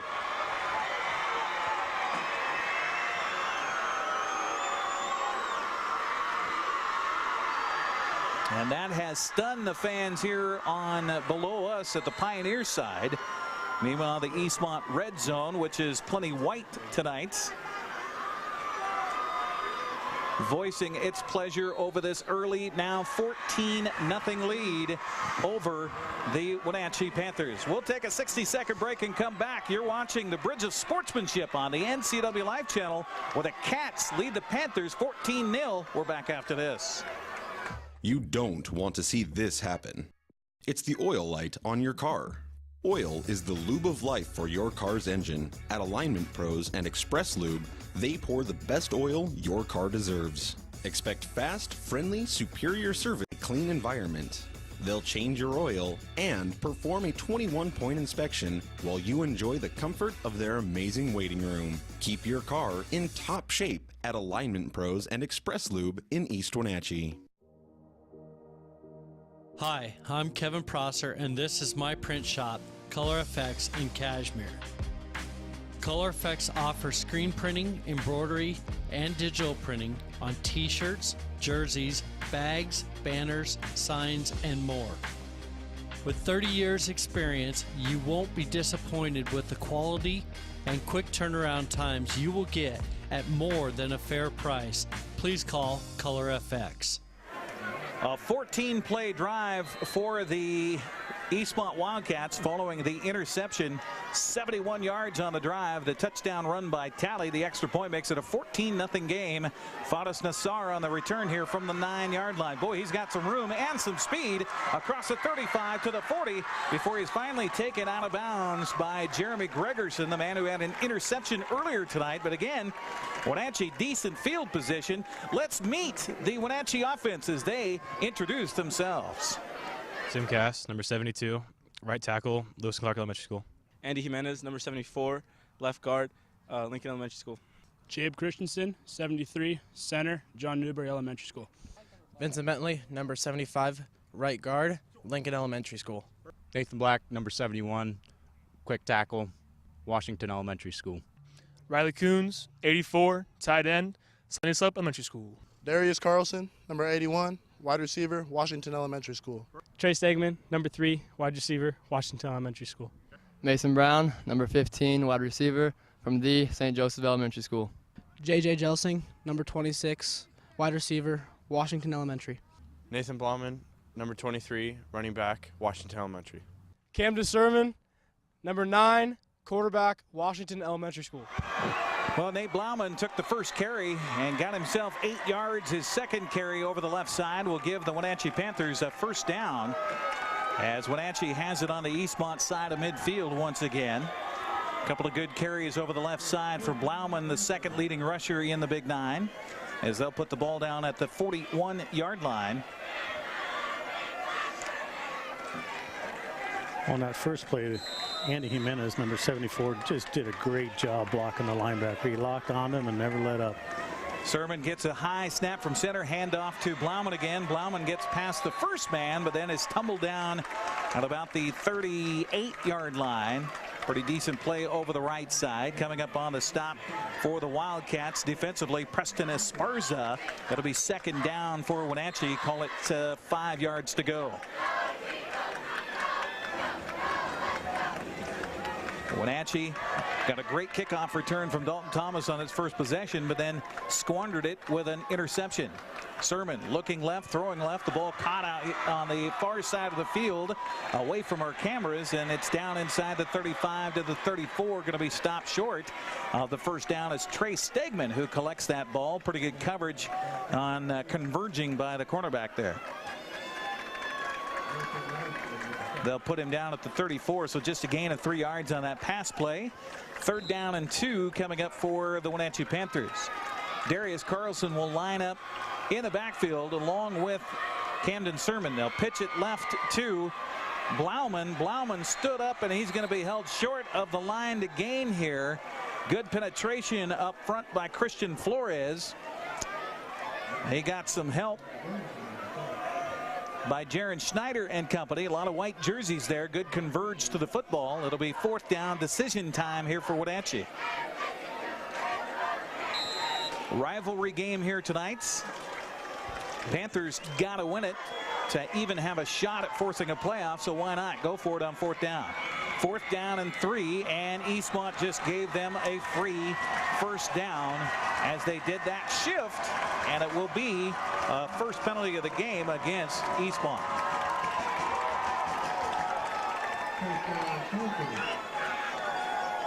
What do you call that shift? That's a Dallas shift. Town Landry put that in. If you think back in the old day, yep, you know, they all used to do that, and I always thought that would be difficult for your lineman the whole game. You had to go down and up and down, and yep, kind of hard. Well, my knees ache just looking at it. Back to pass Sermon here, throwing out to the right, and the ball caught, but then immediately gobbling him up over there was Oscar Calvillo.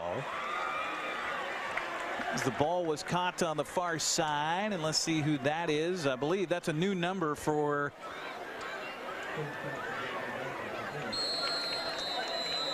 J.J. Jelsing. That was Jelsing on the catch, number 26 for Wenatchee. And that's going to be our final play of the first quarter. Well, all Eastmont in the first frame here in the Bridge of Sportsmanship tonight at Liebofto Field of the Apple Bowl. We'll take a 60-second break and come back. After one, it's 14-0 Eastmont on top. We're back after this. If you want to work in healthcare, choose the program that teaches the skills employers want. The Charter College Medical Assistant Program combines hands-on learning in the lab with convenient online learning, plus real-life experience with an externship. Classes start every 5 weeks, so you don't have to wait to launch your new career. Enroll with confidence, knowing Charter is institutionally accredited by the Accrediting Bureau of Health Education Schools, and be ready to work in less than a year. Charter College. We work to get you to work. When you call Dick's Heating and Air Conditioning, you get 35 years of experience and customer service in the Wenatchee Valley. Dick's friendly staff strongly believe in repairing before replacing. and service all major brands of HVAC units. Dick's Heating and Air Conditioning is your local, independent, trained comfort specialists, proudly serving all of North Central Washington. Call 884-6444 today. Well, the officials once again evidently don't have 60 ticks on their clock out there as they get a game going again, and a handoff to Blauman, and Nate Blauman just kind of ran into his own guy there, Sim Cass, and he tumbles down. So it's going to be a 3rd and long coming up for the Panthers after he got the ball down to the 27 of Eastmont, just a 2-yard gain. They're going to fake the handoff to him. Sermon back to pass, throwing down to the flat. The ball picked up in the air and then picked off. No, they're going to say it hit the turf. McElwain thought he may have had the interception on a ball that was tipped up into the air. I think Gregerson was there again to tip that ball up, and it will fall incomplete. Sermon a couple of rollouts here, Phil, in this first half, and I don't know what he's seeing down there. Obviously not seeing the defender on that play. Well, he didn't see the drag in time. He needed to hit it sooner than that. And of course, if we were watching a college game or a program, we would be waiting for the next 5 minutes to watch the review of the play. Yeah, that's true. 4th down coming up. Wenatchee going for it, trailing by 2 scores. And it's a jailbreak by the defensive line. Sermon gets away from it, looking downfield, throwing. And the ball is in the face mask of the receiver and dropped. Stegman was there at the 1-yard line, would have had a touchdown for sure. Now, he did have a defender kind of flag in front of him just as the ball was coming his way. The ball got through the defender, and I think that caused Stegman a little bit of a hesitation with his vision, and it will go over on downs. Sermon did a great job avoiding the rush, though. He had pressure on him right from the get-go, and booting out to his left made a wonderful throw into the end zone. Panthers couldn't hold on to it, so it'll be 1st down for Eastmont at their own 27-yard line, leading it here by a score of 14-0. We're going to get a timeout taken by Eastmont. Our broadcast tonight brought to you in part by Automoca. What's your Automoca emergency? Visit one of their 6 locations in the valley, including the only Automoca with inside seating on 5th Street across from the college. And by Color FX, offering screen printing, embroidery, digital printing, and logo design for your team, school, business, or church at a fair price. Locally owned for over 20 years. Call Color FX at 509-741-7609. That's 509-741-7609. 1st down and 10 for Eastmont. 11:13 to go here in the first half. Well, Wenatchee was able to move the ball on that drive, just not able to convert. Well, you know, when they didn't gain anything on that off-tackle lead, the hole was there. He just tripped on his lineman's feet. It would have been a good play. So the timeout taken by Eastmont, their first here of the first half, our first timeout. Carson Everhart back to pass, pumps, now wants to go deep with it. He's got a man, overthrew him at the 40-yard line of Wenatchee, Pass intended for Ivan Corona, whom we have not heard from at all this season. But bring him in here in a big spot, and Everhart just missed it. 2nd down coming up from the 27 after the incomplete pass. Stops the clock with 11:08 to go here in the first half. 14-0 on a Everhart to Massey 63-yard pass play and a 1-yard touchdown run by Carson Talley. Everhart under center. Sends his receiver wide to the right here. They're going to turn, hand it on a direct dive play, and it went for nothing on the handoff up the middle to Austin Popoff. In fact, maybe a loss of a yard on the play. Wenatchee, I was talking to you, Phil, about watching their practice last night. The scout team played with no football. Well, Ronan Hayes was a defensive tackle in that situation, and his guard pulled, and he followed the guard and took him right to the ball carrier. Play a team that runs an offense like this, it's about discipline, isn't it, if you're the defensive side? Keep your eyes off the ball. Stay with your key. That's why coaches like to practice without a ball when you play a wing T team. Everhart back to pass. Lloyd Hammer coming after him. He throws it in the flat. The ball caught over there, but not much happening as the Wenatchee swarming defense comes over and makes the stop after the catch by Jeremy Gregerson. Well, he's played a factor in this one early, but they cannot convert on the third down on a punting situation after a 4-yard gain. Great hustle by Wenatchee's defense. They probably had 7 guys on the tackle, and the other ones were standing very close to it. So Dalton Thomas will step back into his around his own 45-yard line to return the punt here, and it will be Kalen Massey doing the punt for the Wildcats on a 4th down from their own 30, 4th down and 7. Snap back from center is good. The punt, deep punt, driving Thomas back, calls for the fair catch and will make it at about the 35-yard line. Well, we got a moment. Let's meet let's see, I think we got the Eastmont defense to meet, so let's go ahead and do that to Becca Freemuth back in the studios. Chado Torres, number 50, DN, Lee Elementary. Christian Flores, D tackle, 99, Rock Island Elementary. Caleb Garcia, number 56, nose guard from the Cascade Elementary. Max Fraser, number 92, DN, the Grant Elementary. Jeremy Gregerson, outside linebacker, number 7, transfer from Lakeland Hills Elementary. Jaron Schneider, number 54, middle linebacker, The River Academy. Preston Esparza, number 24, outside linebacker, St. Joseph's Elementary. Wesley, The Island, McElwain, number 3, corner, Kenroy Elementary. Jordan Jessup, number 21, free safety, The Cascade Elementary. Oscar Calvillo, cornerback, number 1, The Kenroy Elementary. Chance Garcia, strong safety, number 18 from The Cascade Elementary. Well, Nathan Blauman again on a good carry on first down. Got it for 12 yards over the left side, and now a pitch play, and that almost a lateral on the far sideline, looking for Darius Carlson. Camden Sermon throwing a little bit too high, so far Phil, the sophomore quarterback, having a tough time out there. A little too excited, needs to settle down. Sometimes it takes a little while. Meanwhile, it's a pleasure to watch Nate Blauman run the football. He has those swirly hips. He never is square going through right at the point of attack through the line of scrimmage. We showed that again here just a moment ago. Back to pass, Sermon wanting to throw over the middle, and we got pass interference easily called here against the Eastmont Wildcats as Darius Carlson was knocked completely off of his feet as he crossed the center of the field by the Wildcat. That time it was Jeremy Gregerson. Well, I believe that Wenatchee was trying to throw a screen, and that's what it looked like through the quarterback and the lineman, but unfortunately the receiver was 3 yards downfield, and that makes him a downfield receiver.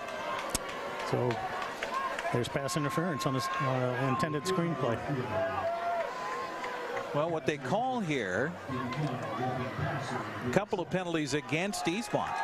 So there was a roughing the passer as well, with a flag that's still resting at the 37-yard line. Stefan Fromm finally realizes, hey, I don't have my flag anymore. So the penalty against Eastmont, they're second of the game now for 20 yards, and that's one that costs them as it gets it all the way to the Eastmont 39-yard line on the roughing the passer call. In fact, Wenatchee with a different quarterback on this particular snap as they hand it off to Blauman again, and Blauman getting 11 yards on the play. Jaden Christofferson in there at quarterback for Wenatchee. So they pulled the trigger and have gone to Christofferson. Meanwhile, the handoff to Blauman, good to the 28-yard line, gain of 11 yards. Well, I mentioned another incomplete pass for Camden Sermon. Sermon may have been roughed up and may have been injured on that roughing the passer play, and that's why Christofferson is out there right now. It'll be a first down from the Eastmont 28-yard line for Christofferson. Eye back is Blauman behind him. They'll turn, hand it to him. Good block up front, dancing left, look out. Nate Blauman inside the 25 down to about the 23-yard line. Elusive through the point of attack. Again, nice kick out by Jimenez, and then a great jump cut by the running back. That's big time play right there. Asking if we had a flag on the far side of the field, away from our cameras. Oh, just it's a warning penalty against the bench for Wenatchee. So the play will stand. It'll be a gain to the 23, so a gain of 5 yards. And again, the situation for Wenatchee right now, as we'll look down and see if we can see Camden Sermon, they are looking at the left knee, or just below the left knee of Camden Sermon. So he's on the training table right now. So Christofferson running the offense. 2nd down and 5. Turn, handoff, and we got whistles before everything can get going. And a flag is down, and looks like this is going to come against the offense. Illegal procedure is the call. So the 4th penalty now for 25 yards against Wenatchee. Well, it seems the Panthers get something going, and then they kind of hurt themselves, Phil. It seems that way right now. If they can get their focus, they'll get in the end zone. They're moving the ball, but it doesn't do any good to move it between the 20s. Panthers trailing at 14-0, 7:45 to go here in the first half of play. Again, the quarterback is Jaden Christofferson after the injury to Camden Sermon. Christofferson back to pass, looking right, throwing right. The ball is caught by Riley Coons, and he'll be tumbled down at the 22-yard line. Good positive play there, and Christofferson connects for the first time here tonight. And Riley Coons, boy, that's a target any quarterback would love. They'll put him down at the 22, so a gain of 6 yards brings up 3rd down and about 4 yards to go for the Wenatchee offense. Panthers being delivered a blow here on the the first offensive play of the game on a big 63-yard pass play that put Eastmont up 7-0, and they've been playing catch up ever since. Christofferson, here comes the defense squirting through. Back to pass, has pressure, going to be thrown for a loss on the play. Eastmont getting through as he showed that he was going to come, and then he did, and Jaron Schneider comes up with a big sack all the way back to the 32-yard line. Well, Schneider showed the A-side gap blitz and went through untouched. I don't understand what the linemen were communicating in that situation. So now Christofferson, who was in there as the quarterback, is the long snapper on an apparent punt here for Wenatchee. Fadas Nassau standing at the 43 of Eastmont. Eastmont doesn't send anybody back here. And now the high snap goes clear over Nassar's head. Nassar scrambling after it. Now rolling out. Now he's going to punt the ball away. And what an athletic play for Fadas Nassar, as the ball will take a Wenatchee bounce. Head inside the 10 and down to the 5-yard line, snatching something out of what could have been a disaster. And Eastmont will have the ball at its own 5-yard line. Wow, how about that? That could be the type of play that gets Wenatchee fired up. That was a great individual effort. 5:52 to go here in the first half as Eastmont gets the ball back. Our broadcast brought to you by Global Car Care, a quality auto repair facility with highly trained technicians. Celebrating 25 years in the car care business, they speak your car's language at 1840 North Wenatchee Avenue. So now the situation for Wenatchee, Jaden Christofferson playing both ways. In there at quarterback, in there is a long snapper, and now the linebacker inside for Wenatchee. Everhart turned back to his own end zone, and he will hand the ball off around the right side. Pretty good blocking up front across the 10, giving the Eastmont some breathing room that time, as it was Carson Talley on the carry. As they'll put the ball down at the 11, a gain of 6 yards on first down, brings up 2nd down and 4. We got a timeout whistled by the officials here.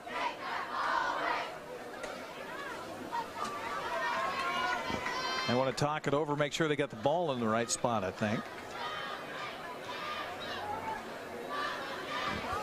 It looks like everybody's happy. Not sure about that one. But 2nd down and 4 coming up for Eastmont. Everhart again, under center. He played in the shotgun for most of the season, but he's been under center last few weeks in a row. And a handoff to Carson Talley. Puts his head down, shoulders down, just tucks behind that big offensive line. And he'll have it up for a first down out to the 16-yard line.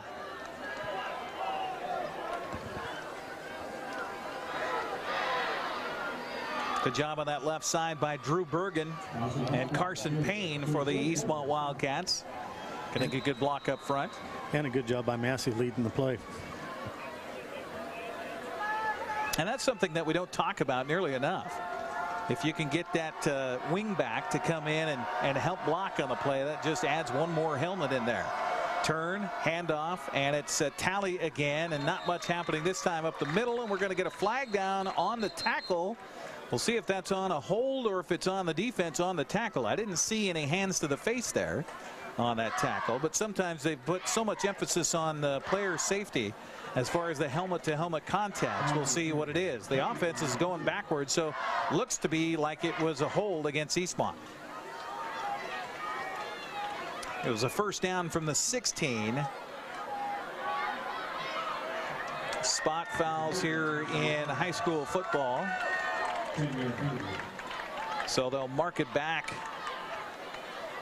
from the 16. Should go half the distance. So if my math is right there, Phil, that'll be the 8. You had a good teacher.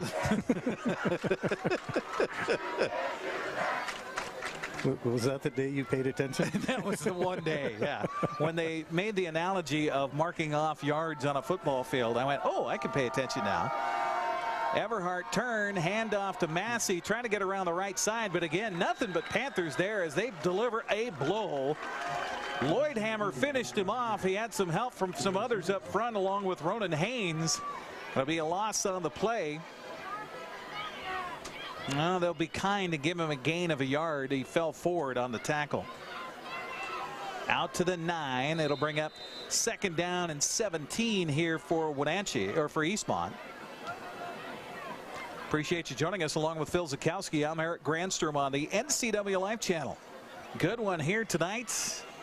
The battle for the Bridge of Sportsmanship, and Eastmont, if they can hold on to a lead here, will outright win the Big 9 championship and get the seed to the state tournament next week. Counter play inside. The ball's free on the ground, and who's going to get it? Wenatchee football. There is a momentum swing of all time as Wenatchee came up with the football. Derek Graham got the loose ball on that counter play. It wasn't clean in the backfield. They tried to go with the counter. I believe it was looking for Victor Welton, number 2, and he never got it. They were looking to run a double handoff scissors play and pulling linemen, and that's a dangerous play when you're backed up against your own end zone for this very reason. So the turnover by Eastmont, their first of the night, and you talk about momentum. There's a handoff. Blauman, he almost lost the football.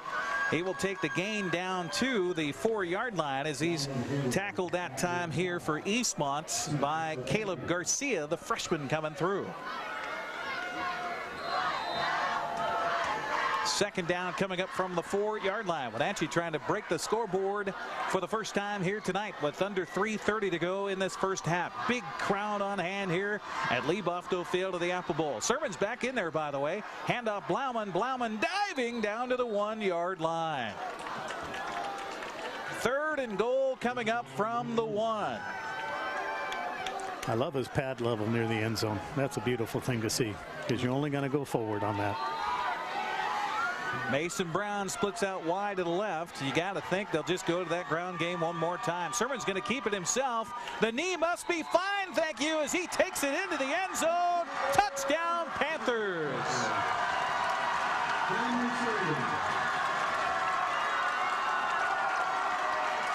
Got behind the big body of Jacob Christensen, his center at 230 pounds. Kind of leaned to the right behind 265-pound sophomore Vincent Bentley. Andy Jimenez as well. And the touchdown for Wenatchee. And now the extra point. Fados Nassar out of the hole to Brown. The kick on the way, and it is good. We will take a 60-second break and come back. We got a brand new football game. It's 14-7. Eastmont leading Wenatchee. You're watching the Bridge of Sportsmanship on the NCWLIFE channel. Thanks for watching sports on the NCWLIFE channel. Brought to you by One Way Construction, premier custom home builders and construction company for North Central Washington, including general contracting, framing, concrete, and consulting services. OneWayConstructionNW.com. The Fireplace Guys, Central Washington's most trusted names in fireplace and barbecue sales, installation, and service, located at 1205 Walnut Street, Wenatchee. TheFireplaceGuy.net. And Beneficial In-Home Care, your compassionate in-home care provider. All the benefits of assisted living while remaining within the comfort of your own home.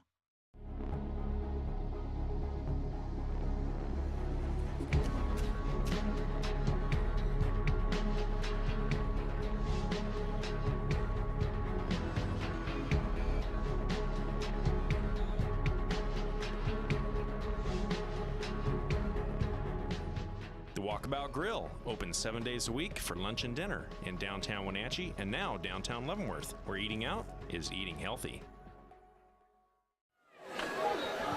Well, just a two-play drive, minute 34 off the clock. Couple of sermon runs. Well, a 3 Sermon run, and no, 2 for Blauman, 1 for Sermon. There we go. And a touchdown by Sermon. The extra point is good. And the kick here following is out of bounds. Not what you want if you're Coach Scott Devereaux for the Wenatchee Panthers after getting the momentum back after a turnover on a fumble recovery by Graham. A 3-play, 5-yard drive. Sermon with a touchdown run. And with 2:56 left in the first half, it's a 14-7 ball game. So they'll put the ball at the 35-yard line. That's actually a 25-yard penalty from where they kick it off. The biggest penalty in football. And with 2:56 to go here in the half, Eastmont gets the ball back after their lone turnover of this first half. They'll send Logan Easley to the wide side of the field to the right here for Carson Everhart. Turn. They're going to go with a delay handoff to Massey, and boy, that seemed to take forever to develop. And Wenatchee, a good job of staying home up front. As Dalton Thomas comes in and makes the stop, we're going to get a timeout taken here, I believe, by the Panthers. They think they want to get the ball back. Just a 1-yard gain on first down. And remember, on that short scoring drive after a turnover was really set up by Nassar on that punt. The great effort he put in and put the field position there. Yeah, what could have been a disaster with a ball sailing clear over his head. And you can't blame Christofferson there. I mean, he's suddenly thrown in as the quarterback with the injury to Sermon. He's probably got the blood pumping a little bit much and threw that ball well over Nassar's head. But Nassar athletically just scrambles away from the defense and punts that ball down and down inside the 10 at the 5-yard line. And Wenatchee's defense held and caused a turnover by Eastmont. And that's where we sit right now, 14-7 with this timeout on the field taken by the Panthers. Our broadcast tonight brought to you by One Way Construction, a premier custom home builder and construction company for North Central Washington, including general contracting, framing, concrete, and consulting services. Online at onewayconstructionnw.com. Well, both teams with 2 timeouts. Michael Dawn, meanwhile, the head coach for Eastmont, taking this opportunity to give Stefan Fromm a talking to out there in the huddle right now.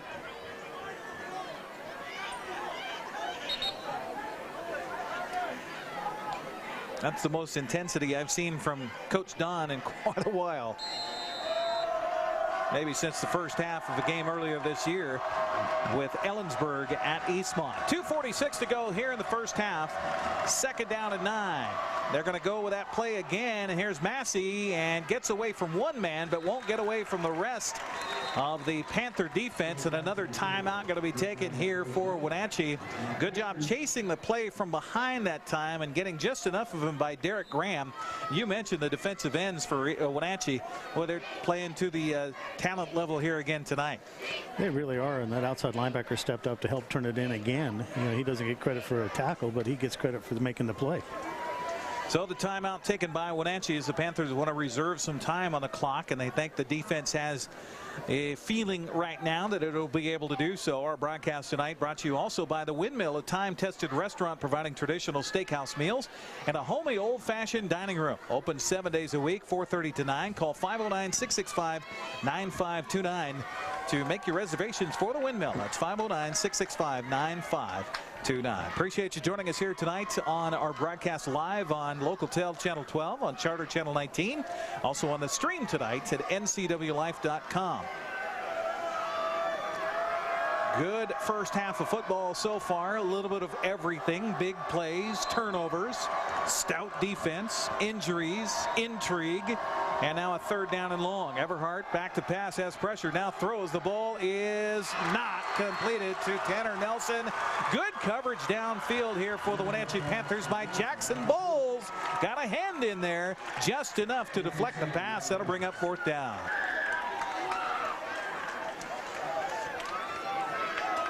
Great use of timeouts by Devereaux. Gives himself enough time on the clock to do something. And the incomplete pass stops the clock with 2:32 to go as Dalton Thomas drifts back inside his own 30-yard line. Kalen Massey is the punter for Eastmont. on a 4th and 7. Snap back, pressure on, got the punt away, and it will go out of bounds on the sidelines near the Eastmont bench. And they'll put it out at the 30-yard line. So Wenatchee with time, and we'll see if Sermon's able to come back out there. He will. Camden Sermon missed a few snaps here in this first half with an injury to what appeared to be his leg. Got some attention on the sideline behind the Wenatchee bench, and now is back out there, going to try to work some magic with just one timeout. First down at his own 30-yard line. He'll put Riley Coons from left to right here in the formation. Back to pass, Sermon looks over the middle, the ball is thrown, and then it should have been intercepted at the 50-yard line.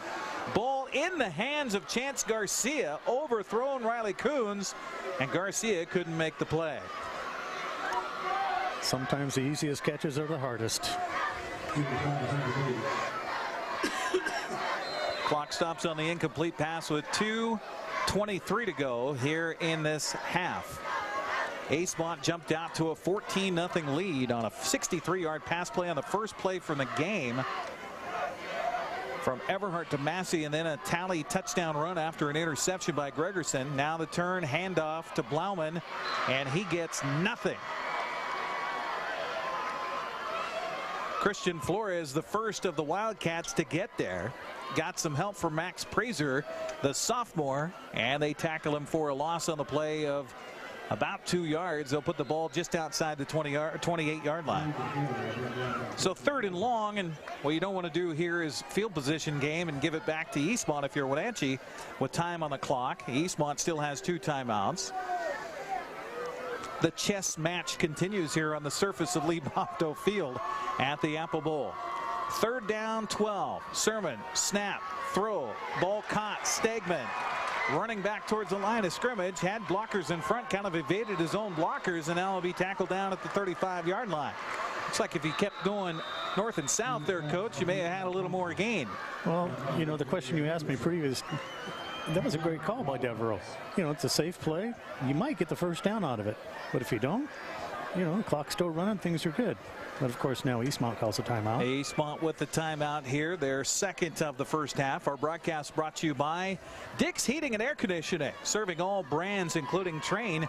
Dick's has been serving the Wenatchee Valley since 1982. Call 509-884-6444 for more information about Dick's Heating and Air Conditioning. And they just jumped on as a sponsor here today. So thanks to Dick's Heating and Air Conditioning. Our broadcast also brought to you by Charter College. Charter Types find solutions. Are you a charter type? They work to get you to work. Call 509-415-3576. Closing in on halftime here as it would appear Wenatchee would punt the football away, although in this game, in this situation, you never can tell. In this field position, I think they're punting it. Ball's at their own 35-yard line on the 4th down after the timeout. Minute 35 to go. Wesley McElwain inside his own 30, and boy, he can certainly get a return. The ball off the side of Fadas Nassar's foot. It'll take a bounce at the 40 and then be downed at the 38-yard line. Getting down on the coverage was J.J. Jelsing. So not the longest punt in the world. So first down and pretty decent field position for Eastmont at its own 39-yard line. 1:27 to go and 1 timeout. So we'll see if the Wildcats can do something with it here. Everhart, I've watched him all season long. He does have a pretty good arm. He can wing it. At 6'6", 185, he's a great baseball player. He's got trips to the right of the formation here. Gets the pass from center. Rolling right, now throwing deep downfield, looking for a receiver, and we got a flag down as Lloydhammer hit him late. The pass incomplete. 2 coverage men downfield for Wenatchee, and Kalen Massey was covered like a blanket down there, but another penalty is going to come against the Wenatchee defense. No, they call a hold on Eastmont. My goodness, I was assuming. Well, let's see. Hold on here. The official just motioned for a first down for Eastmont. What is the penalty? He gave a holding call. Well, the umpire is facing like it's a holding call. Yeah, okay. All right. But he did point at Wenatchee. It will be first down over again. I think that's the reference of the first down, I believe. Stefan Fromm, our white hat tonight from the Chelan County Officials Association, went to the far side, or to the sideline, to talk to Eastmont about what the penalty was. That penalty against Eastmont will be its third of the game for 30 yards here. 4 penalties, 25 yards for Wenatchee. And I think Coach Don was asking why wasn't that roughing. Yeah, because the quarterback was splayed out on the field after the ball was thrown. Everhart claps his hand, fakes the handoff, has pressure, now rolls out of the pocket, got man from behind, going to be tumbled down at the 21-yard line. Coming through and making the stop, Derek Graham having the game of his life. The 6', 225-pound senior sacks Everhart back at the 22.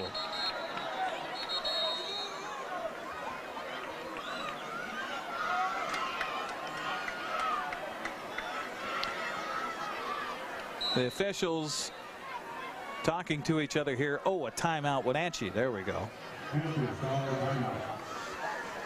Well, you'd never know what kind of a play you could get, possibly a turnover if you're Wenatchee. Still 1:03 left on the clock.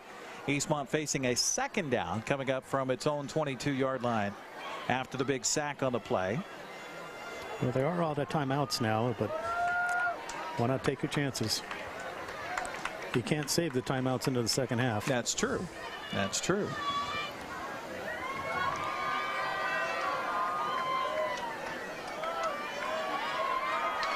So that loss on the sack is good for 7 yards on Everhart. I think he's gone down. Was that the first sack of the game, Phil? I'm trying to remember. That's the first sack. Yeah, it is. But Everhart's been hit many times already. Hard, too. And he's tough. He gets up every time.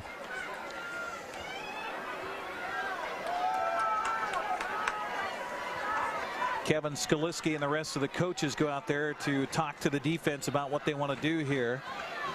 Jacob Zier, the defensive backs coach, saying probably get ready for everything. I think if you're Eastmont, you maybe get a little conservative here, at least if I'm the coach. On a second down from your own 22, and they got a long way to go. Turn, handoff, tally, diving across the 25 to the 26-yard line, and it was really just the field that took him down. Lloyd Hammer will get probably credit for the tackle. A third down coming up after the 5-yard gain. Ball's at the 27-yard line. Need to get near midfield for the first down. So call it about 22 yards to go. Third down, 22 from the 27. Everhart under center. And the defense jumps again, and a flag will come down, and it will be against the Panther defense. That's the third time I think they've jumped into the neutral zone on some of the barks there by the quarterback. I don't see any movement or anything by the offense, Phil. It's just, I think Everhart with his cadence. I think he's got a great cadence because he keeps making them flinch. Wenatchee's left defensive tackle flinched on the first call, and then they did it.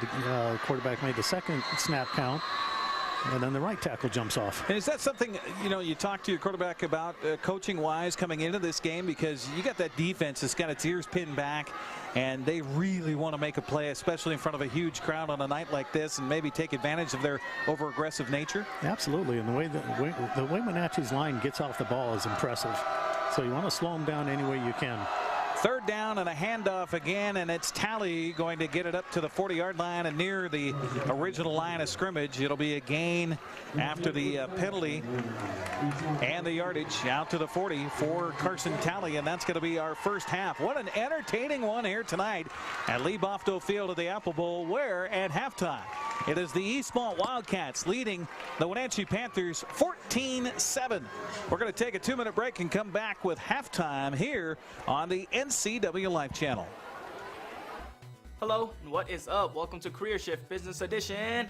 I've got 3 choices: certificate, associates, and bachelor's. I'm going associates. And I'm enrolled. Stay alert, this game moves pretty fast. Whoa, exams almost did me in. I'm back on track and picking up speed. And I'm in the home stretch. Degree complete, and I'm ready to go to work. Charter helped me make that career shift. Your turn. Thank Thanks for watching sports on the NCWLIFE channel. It's brought to you in part by the Fireplace Guys, Central Washington's most trusted names in fireplace and barbecue sales, installation, and service. Located at 1205 Walnut Street in Wenatchee, thefireplaceguy.net. Beneficial In-Home Care, your compassionate in-home care provider. All the benefits of assisted living while remaining within the comfort of your own home. And the Windmill Restaurant, providing traditional steakhouse meals in a homey, old-fashioned dining room. Call 509-665-9529. When you call Dick's Heating and Air Conditioning, you get 35 years of experience and customer service in the Wenatchee Valley. Dick's friendly staff strongly believe in repairing before replacing and service all major brands of HVAC units. Dick's Heating and Air Conditioning is your local, independent, trained comfort specialists, proudly serving all of North Central Washington. Call 884-6444 today. Können Sie mir das Problem sagen? Meinen Zylinder überschwingt. Flute, ich habe mein Fugen verloren. Keine Sorge. Global Car Care. We speak your car's language. Fragen schließen. How you? Well, I got a leaky transmission, my head gasket's shot, and I could use some new brake pads. That dog don't hunt. Global Car Care. We speak your car or truck's language. Welcome back once again here to Lee Bopto Field at the Apple Bowl. We are at halftime of the Bridge of Sportsmanship between Eastmont and Wenatchee, and the Wildcats have a 14-7 lead here. And Phil, you mentioned it as we went to the break, a tale of two quarters in that first half. It really was. I was very impressed how Wenatchee held it cool, came back, and made this into a fun game. Let's recap what happened in that first half. The Panthers would win the toss, elect to defer to the second half, so that puts a little intrigue on that second half kickoff right away, as Wenatchee will get the ball first. Eastmont got the ball after a short kickoff at its own 32-yard line. The first play was a penalty against the Wenatchee defense. A little bit too aggressive, jumped off sides, so that gave 5 free yards to Eastmont, facing a 1st and 5 at its own 37-yard line. Everhart with a little play action, threw over the middle, found Caleb Massey, and Massey bumped off of one man, and then the race was on, and he goes into the end zone. 63 yards on the pass play. Eastmont fans going nuts on the far sideline, and they would lead it 7-0 here in the Bridge of Sportsmanship, thinking, okay, that's a good start. Well, the good start for Eastmont would continue on Wenatchee's next possession, facing a 3rd down and 7 yards to go for the Panthers. Camden Sermon would roll out to his left, look downfield, throw the ball. The ball was tipped in the air and then picked off by Gregerson for the Eastmont Wildcats. Jeremy comes up with the interception. That gave the Wildcats the ball at its own 29-yard line. They would take it 14 plays, 71 yards, and Talley would punch it in from a yard out on a 3rd and goal run.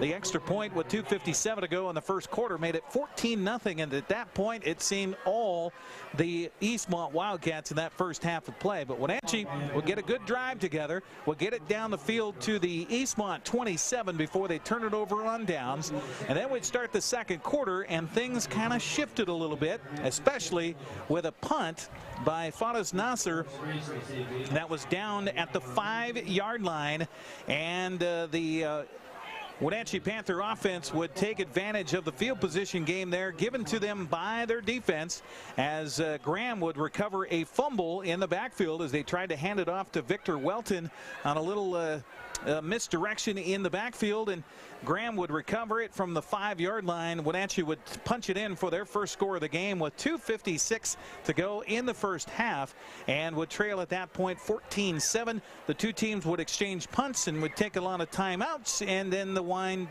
down the clock would happen, and our halftime would come with that very score, 14-7 here, Eastmont on top of Wenatchee. We have a very good, in fact, the best statistician in the land. Bruce Bennett has been keeping track of the numbers, and he will do that after we come back with this 2-minute timeout, as we're at halftime of the Bridge of Sportsmanship here between Wenatchee and Eastmont. It's the Wildcats leading the Panthers 14-7. Back with more at half right after this. What's your auto mocha emergency? It's a Frappuccino mocha with whip. The espresso shakes are my most favorite because I can get any flavor. Peanut butter chocolate for pita. Definitely the espresso shakes. My favorite is the mocha pepitas. A peach Red Bull.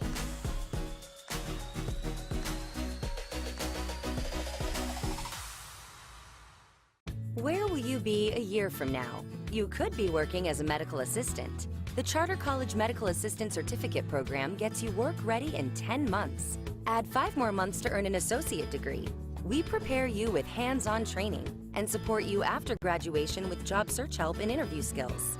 Institutionally accredited by the Accrediting Bureau of Health Education Schools, Charter has been training healthcare professionals for more than 30 years. Charter College. We work to get you to work. Thanks for watching sports on the NCWLIFE channel. Brought to you by One Way Construction, premier custom home builders and construction company for North Central Washington, including general contracting, framing, concrete, and consulting services. OneWayConstructionNW.com. The Fireplace Guys, Central Washington's most trusted names in fireplace and barbecue sales, installation, and service, located at 1205 Walnut Street, Wenatchee. TheFireplaceGuy.net. And Beneficial In-Home Care, your compassionate in-home care provider. All the benefits of assisted living while remaining within the comfort of your own home. Choose the pros, Alignment Pros. When your vehicle needs brakes, shocks, struts, or alignment, choose the experts in their field. Alignment Pros and Express Lube with a 5-star rating. The work they perform on your vehicle is as impeccable as their shop. With state-of-the-art equipment, Alignment Pros can handle all large or small vehicles, specialty cars, lifted or lowered. Alignment Pros does them all. Keep your car in top shape at Alignment Pros and Express Lube in East Wenatchee.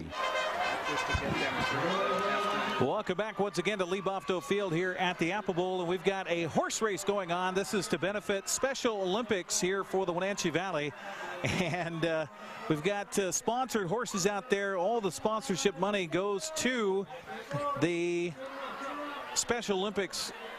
Of course, the Winter Games hosted right here in the Wenatchee Valley for a long time. We have a horse that has bared its hind end out there. I don't know if it's legal. I think you got to keep the back half of the horse in conjunction with the front half of the horse. But nonetheless, oh, and one horse is completely broken apart. How about that? Oh, and another horse goes down midfield. Oh my, the carnage, the wreckage, the humanity, the horse-anity happening here at halftime. Goodness gracious. All right, let's talk about the halftime stats here again. Thanks to Bruce Bennett for last minute coming up and helping us out here. Bruce and I go way back to doing Wenatchee Apple Sox baseball games in the summertime here in the Wenatchee Valley, starting back in 2000. And Bruce, good enough to help us out. And of course, there's the Bruce Report. He keeps track of all the Wenatchee High School, Wenatchee Valley College numbers over the years, and keeps a historical perspective for us. And that's how we know this is the 50th meeting between Wenatchee and Eastmont here tonight. First of all, the numbers for Eastmont in that first half of play. Carson Talley with 11 carries for 42 yards in that first half. Kalen Massey with 11 carries for 37 yards. Everhart was sacked once, went backwards for 17, so a total of 59 yards rushing in that first half for the Eastmont Wildcats. Meanwhile, Everhart was 2 of 6 for 63 yards. Of course, most of that coming, well, in fact, all of that coming on one play, as he hit that touchdown pass to Kalen Massey for 63 yards, and that was the offense for Eastmont in that first half of play. So a total of 122 yards of offense for Eastmont. Massey, that one catch for 63 yards and a touchdown. Popoff, one catch minus a yard. Gregerson, one catch for 1 yard. So the net is 63, and that is it for Eastmont in that first half of play. Meanwhile, for the Wenatchee Panthers, we talked about how they moved the ball pretty well between the 20s, it would seem. And that would be the case here at halftime, as Nate Blauman has 15 carries, 52 yards in that first half. Sermon with a carry for 1. That was for a touchdown that gave Wenatchee its only score of the first half. Christofferson sacked. He's minus 10 yards in rushing. 43 total in that first half for the Wenatchee Panthers. Meanwhile, through the air, Sermon was 3 of 8 for 11 yards. Christofferson came in and connected on one pass for 2 yards. So just 13 yards on the through the air for Wenatchee in that first half. Riley Coons with a couple of catches for 2 yards. Jelsing with a catch for 1.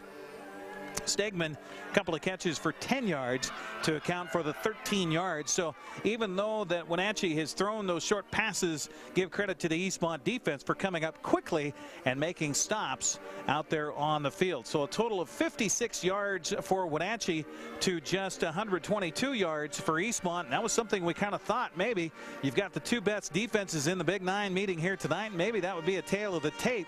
Well, the tale of the tape so far is big plays, turnovers, and opportunities. And Eastmont cashed in on two of those, leading at 14-7 here at halftime. The Wenatchee High School Golden Apple Marching Band is entertaining here at half. We will come back with more here at Lee Bofto Field of the Apple Bowl right after this on the NCWLIFE channel. Our broadcast brought to you in part by the Windmill Restaurant of Wenatchee, priding itself on being a local legend for 80 years. The Windmill features slow roasted prime rib, highest quality hand-cut steaks, and fresh seafood. Homemade dressings and pies are made daily and are the mainstay of this legendary landmark restaurant. The Windmill has a full bar and excellent selection of beer and wine from which to choose. Call the Windmill today at 665-9529. Also by One Way Construction, founded in 2000. One Way is a premier custom home builder and construction company in Leavenworth, Cashmere, Chelan, Wenatchee, and North Central Washington. Whether your project requires general contracting, framing, concrete, or consultation services, they want to be part of the making your vision a reality. They believe that great communication and customer service plays the most important role of a successful construction project. Find them on the web at onewayconstructionnw.com. Back with more here at Lee Bofto Field right after this on the NCWLIFE channel. Hi, I'm Kevin Prosser, and this is my print shop, Color Effects in Cashmere. Color Effects offers screen printing, embroidery, and digital printing on t-shirts, jerseys, bags, banners, signs, and more. With 30 years experience, you won't be disappointed with the quality and quick turnaround times you will get at more than a fair price. Please call Color FX.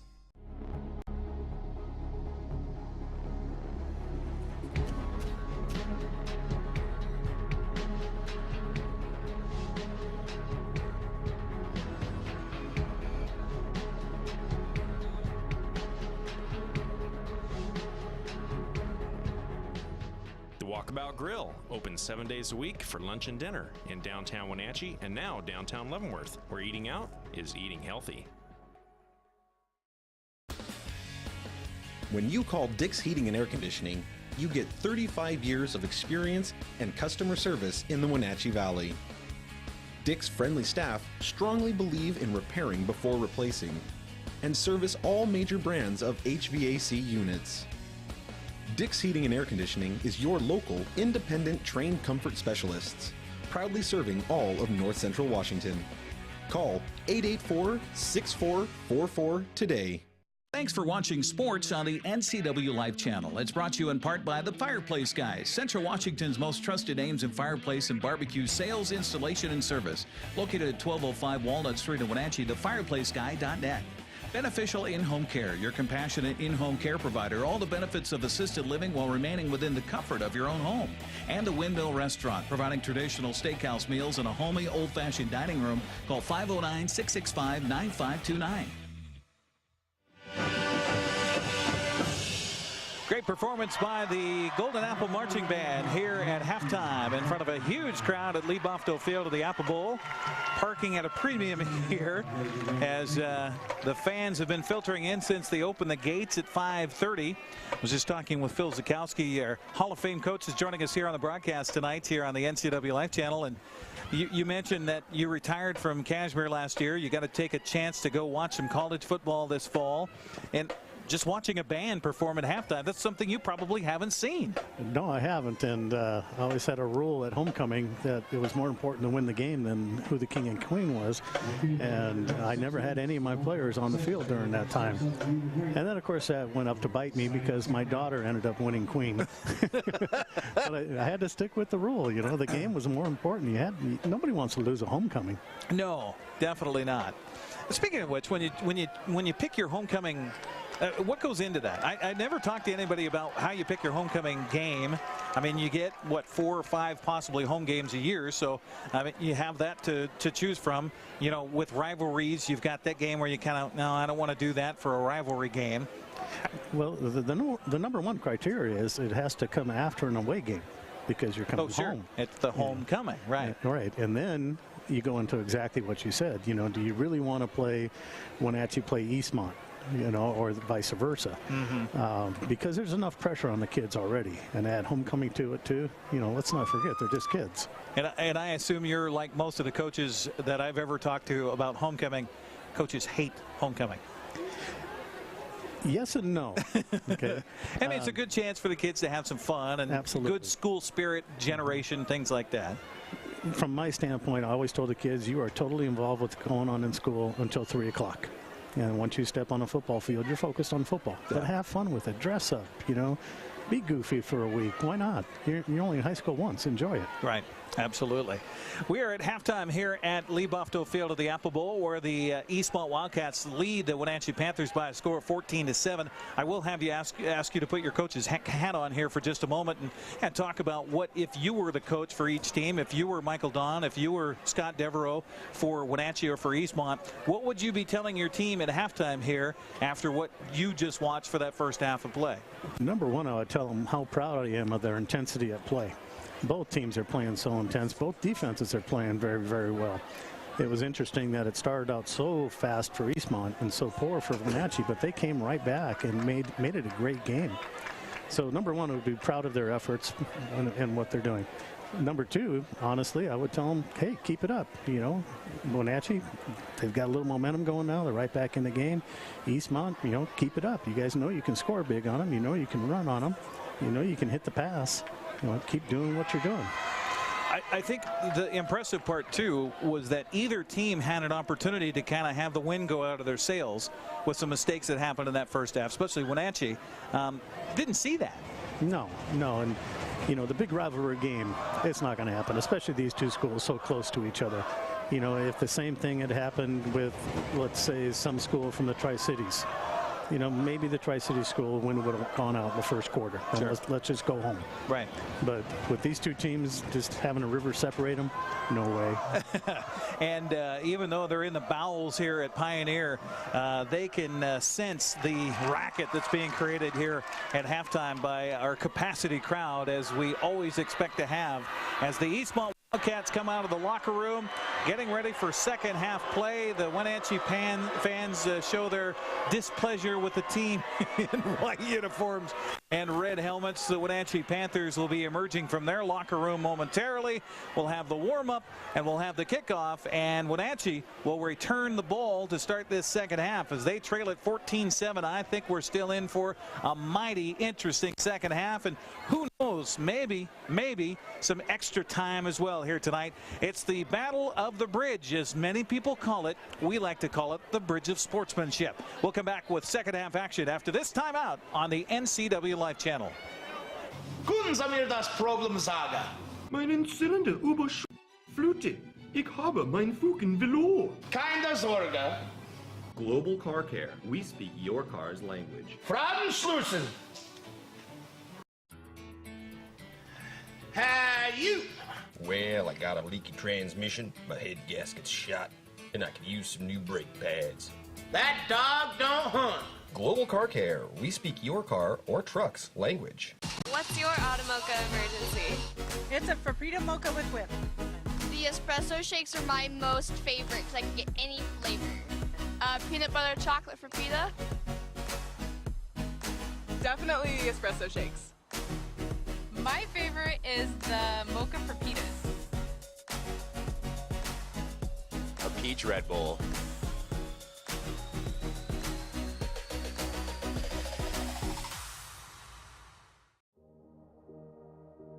Hi, I'm Kevin Prosser, and this is my print shop, Color Effects in Cashmere. Color Effects offers screen printing, embroidery, and digital printing on t-shirts, jerseys, bags, banners, signs, and more. With 30 years experience, you won't be disappointed with the quality and quick turnaround times you will get at more than a fair price. Please call Color FX.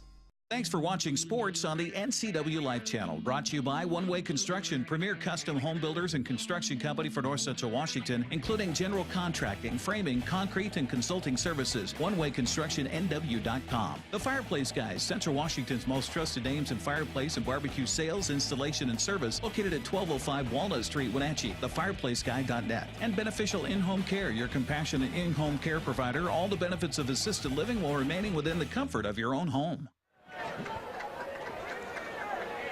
Eastmont is out of their locker room. They're warmed up, ready to go for the second half. We've yet to see Wenatchee come. Oh, there they are. Okay, they fooled me here. They went out to the end zone. We have a final, by the way, and the other game that we're interested in that was moved up from Friday to today. In fact, they kicked off an hour earlier, so that game is already in the books and done, with Sunnyside beating Moses Lake tonight 42-6. So the Grizzlies finished the regular season at 5-1 in the Big Nine. Wenatchee, of course, coming in at 4-1. Eastmont 5-0. And what the Panthers and Grizzlies are hoping for is that Wenatchee knocks off Eastmont here, so we get a three-way share of the regular season title between the Panthers, the Wildcats, and the Grizzlies, and again forcing that playoff scenario coming up Saturday at Lions Field in Moses Lake, starting at 7 o'clock in 2 8-minute halves, where it will be Wenatchee and Sunnyside first, and the winner will take on Eastmont second for that final, well, the only seed to the state tournament, but for the Big Nine in the 4A tournament starting next week. But a lot to be decided here over the next 2 quarters of football, as the Wenatchee Panthers will get the football first, it would seem. Of course, I wouldn't pat it on, put it by anybody to try something a little trickeration out of the halftime. Our broadcast tonight brought to you in part by Walkabout Grill, where eating out is eating healthy in downtown Wenatchee and downtown Leavenworth. Also by the Alignment Pros and Express Lube. Keep your car in top shape at Alignment Pros and Express Lube, including front and four-wheel alignment, online at alignpros.com or at 182 Eastmont Avenue. Wenatchee out on the field, ready to return this kickoff. It'll be Dalton Thomas back to return it, along with Fadas Nassar. I think the play of that first half, aside from the pass play for 63 to Massey, had to be Fadas Nassar's punt on a busted play. It was a great individual effort. The snap goes over his head. He is savvy enough to pick it up and not fall on it. He runs to his right, and most high school punters want to just keep running. Maybe they want to be a hero, or maybe they're scared, but he showed his athleticism and punted the ball and stuck him on the 5. Yeah, not only did he punt the ball, and I'd be happy as a coach if he just got it somewhere away from where he was.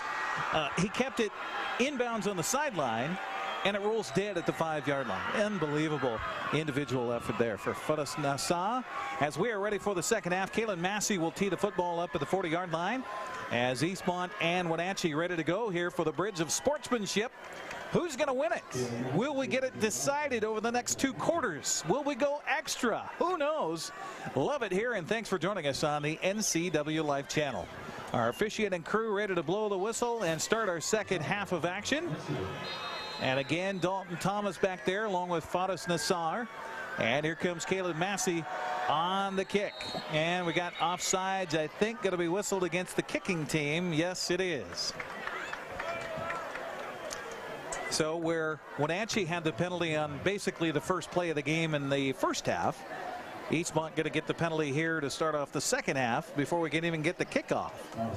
That'll be the 4th penalty, 35 yards unofficially here for Eastmont in the game. Our broadcast tonight is brought to you by Automoca. What's your Automoca emergency? Visit one of their 6 locations in the valley, including the only Automoca with inside seating on 5th Street across from the college. Along with Phil Zukowski, Hall of Fame coach out of Kashmir for so many years, and a good friend of mine, and coaxed him up to the booth tonight for one broadcast, and appreciate Phil being with me. I'm Eric Grandstrom. Here we go on the kickoff to start our second half. Massey's kick high, end over end, taken by Thomas at his own 8. to the 10, 15, 20. Watch that football as he spins around at the 30-yard line, and that's where he'll be dropped by a host of Wildcats. Pretty decent field position, though, out to the 30-yard line. So we'll see what kind of adjustments Wenatchee was able to make at halftime, if they needed to make any. I think basically just finish. Probably the word from Scott Devereaux, head coach for the Wenatchee Panthers. Camden Sermon, who got roughed up in that first half, out there at quarterback. High snap from center and a busted play. He's going to try to do something to get anything. Leaps over a man, won't get back to the line of scrimmage as he's dropped at the 28-yard line. And we've seen that a few times for either side tonight here, Phil. That's a little scary on those snaps, you know, and the quarterback did a nice job of making sure to secure the ball, keep possession of the down. Loss of a yard, what they'll say, as he got it back to the 29-yard line. Pretty good athletic play by Camden Sermon there, the sophomore, just to get something out of nothing on a broken play. He's got Blauman about 3 yards behind him. We'll see if they stick to that same play. The snap back, this one's better. The throw, ball caught, and there is Darius Carlson.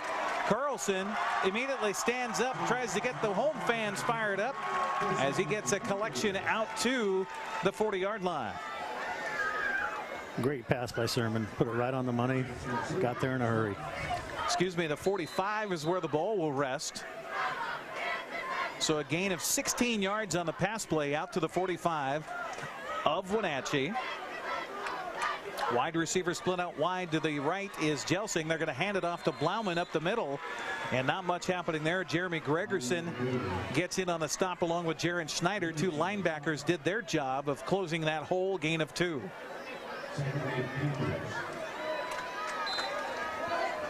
They'll put it out to the 48, so a gain of 3 yards. 2nd down, 7 coming up for the Panthers. It seems that those quick crossing patterns are open. See if they go to it. They will here, and a little miscommunication between Brown and his quarterback Sermon. Sermon thought he was coming in, or actually Sermon thought he was going out. The wide receiver Mason Brown was coming in. Incomplete, brings up 3rd down.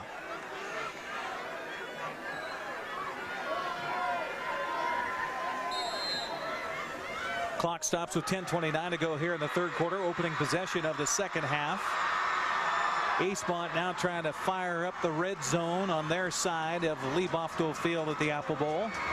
Wenatchee taking its time to get out of the huddle. Only 9 on the game clock here. Sends a man in motion, and they'll snap it back. Good pass from center. Sermon looking, now throwing out of the backfield. The ball is incomplete. Dangerous pass there, a little bit too high for Nate Blauman. Falls incomplete. Wenatchee's going to have to turn it back on a punt. Eastmont defense did a nice job reading that pattern. They were trying to hit the running back out of the backfield on a little divide pattern. He got bumped, hence the throw was off just a little bit. Boy, we've seen Nate Blauman make some pretty amazing plays out of the backfield as that security blanket for Camden Sermon so far this season. Fadas Nassar back to punt. Good pass from center this time. The spiraling kick is low, though. McElwain's got a return at the 20, but then he's going to be dropped right in his tracks. Good coverage downfield by J.J. Jelsing as he will take him down right where he collects the football. And it'll be a 1st down for the Wildcats at its own 20-yard line. 10:16 to go here in the 3rd quarter. Our broadcast tonight brought to you by Color Effects, offering screen printing, embroidery, digital printing, and logo design for your team, school, business, or church at a fair price. Locally owned for over 20 years. Call Color Effects at 509-741-7609. Carson Everhart, the quarterback, sends a man in motion. Now will turn and hand it off to Carson Talley. Talley trying to slowly plod his way across the 20 to the 21, but a good job up front again here for the Wenatchee defense. Omar Cruz, we've called that sophomore's name a few times tonight, doing well at that defensive tackle position. And Lloyd Hammer at the defensive end really held his ground on that off-tackle power. Really squeezed the hole down. See, that's why I need your eyeballs to see the game that's happening within the game. I see who makes the tackle. I look at my sheet here. Oh, yeah, that's him. They'll send easily wide to the right side of the field, to the wide side here. Shift the formation on 2nd down and long. And a turn, handoff to Massey again. Massey is stood up and dropped, and there's Lloydhammer. Took on the block of Alan Ortega, fought off the block, makes the play, and it's for very little gain, if any at all.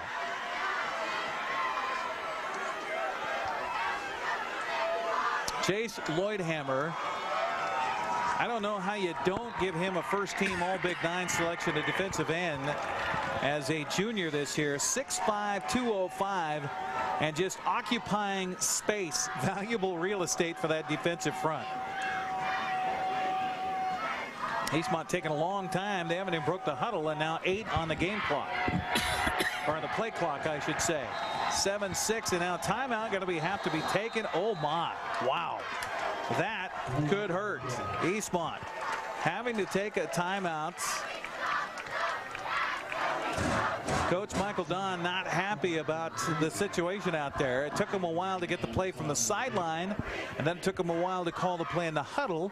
They didn't break the huddle on the play clock until there was 8 seconds left, so no time to get everybody set and get the play off. Our broadcast tonight also brought to you by Global Car Care, a quality auto repair facility with highly trained technicians celebrating 25 years in the car care business. They speak your car's language at 1840 North Wenatchee Avenue.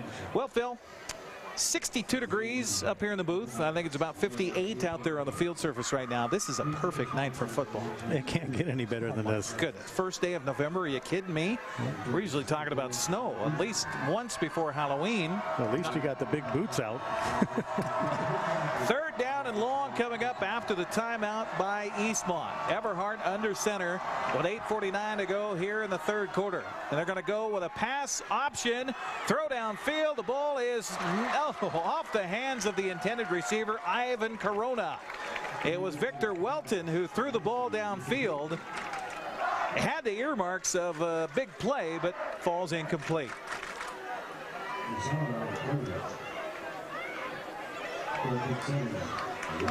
Well, Phil, they've had a couple of those deep shots downfield that have been close, but just haven't been able to connect on them.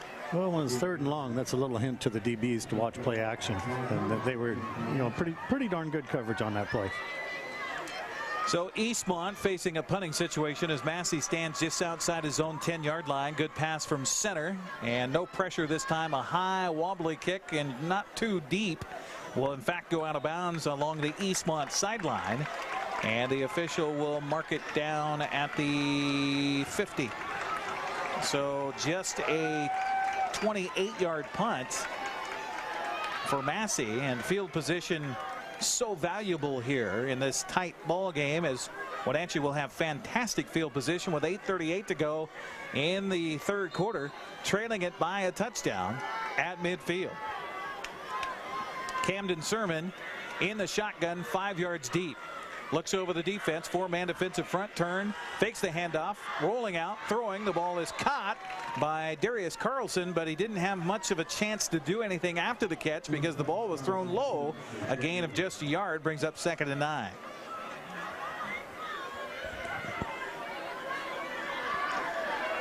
Aside from a pass downfield, Phil, to Riley Coons, this passing attack for Wenatchee just really not getting going so far tonight. No, they really aren't. But the quarterback on that one, did a boot action, and he was 12 yards deep when he tried to make the throw. Bad snap from center again. Jailbreak by the defense. Sermon trying to make something out of nothing. Tried to throw it past the head of his running back right in front of him. And now Camden Sermon gives his center, Jacob Christensen, a little piece of his mind on another bad snap. Brings up a 3rd and long. It's a lot. You've got your quarterback, of course, who calls the plays, but then you usually have your center that's also calling the line formations and what they're doing up front. So that's a lot to think about by your center, aside from, oh yeah, I got to snap the football. It's a special position to play, and especially with everybody going to the shotgun or pistol type formations now. Good pass from center here on 3rd and long. Sermon got pressure, gets away from one man. Now we got a flag down. Sermon throws, and the ball is incomplete, short of his intended receiver, Jelsing, and it would be a hold against the offense, I believe. Eastmont's going to wave it off, and it will be another punting situation here for Wenatchee. No, Eastmont's going to take the penalty. Wow. I guess concerned about field position, and despite the best efforts by our official tonight, our head referee, Stephen Fromm, to convince Michael Dawn that he should decline that penalty, Dawn takes it. So the 6th penalty of the night on Wenatchee for 40 yards now. I guess that's confidence in your defense, too, that they'll just come through and make another play for you. Well, again, as you mentioned earlier, high school football, it's a spot foul, so that's, over a 20-yard penalty, really. Yeah, absolutely. And, so it'll be 3rd down after the penalty, and they'll put it back to the 31-yard line. So that works out to be an 18-yard penalty. Ouch. How about 3rd down and 29 here for the Panthers? Sermon back to pass, throwing on a screen pass, and the ball goes off the hands of Blauman. And a little bar of soap here for the Wenatchee Panthers in the second half so far. Going to bring up a 4th down.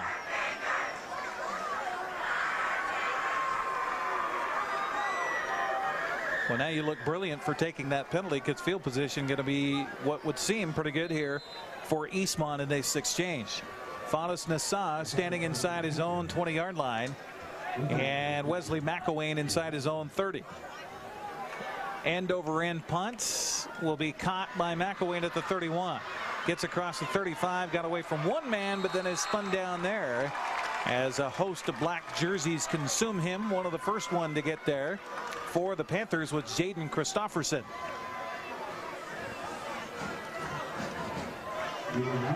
So 1st down at the 35. And we wondered if this would become a defensive battle. And it is becoming just that here in this second half. 1st down for Eastmont at its own 35-yard line. Who will crack first? Everhart under center and barking out the play, and now we'll stand up and look over to the sideline, get the play that they want to run, and he dropped the football. He started to back away from the center before the center was ready to go. Looked like the rest of the offensive line, Phil, shot off on one, but the center didn't snap it until 1.5. Well, it looked to me like illegal procedure. Yeah, everybody else was moving, but the ball wasn't moving yet. But it can't be on the center. No, of course not. So 2nd down after a loss of a yard on the play to the 34. Massey and Talley in the backfield behind Everhart here on 2nd down 11. Turn, hand to Massey, and Massey met in the backfield, going to be stood up and dropped there. Again, Wenatchee just flooding through the gates here. Getting in there first was Omar Cruz. Ronan Haynes with the stop. No gain on the play, brings up 3rd down and 11. Well, they're flooding through the gates, but they're still reading the pulling lineman and not just continuing to run downfield. They're following the lineman and they're taking them to the ball. And Cruz did a great job on that play. His guard pulled and he got right in his hip pocket. Didn't make the tackle, but he certainly made the play. 3rd down 11 for Eastmont. Not a lot of success through the air here in this ball game so far. Everhart trying to bring the defense offline. This time Wenatchee holds pat with 6:14 to go here in the 3rd quarter. Turn, handoff, and oh my goodness, shot out of a cannon that time for Wenatchee was Jax Tucker. Meets the back as soon as he gets the football.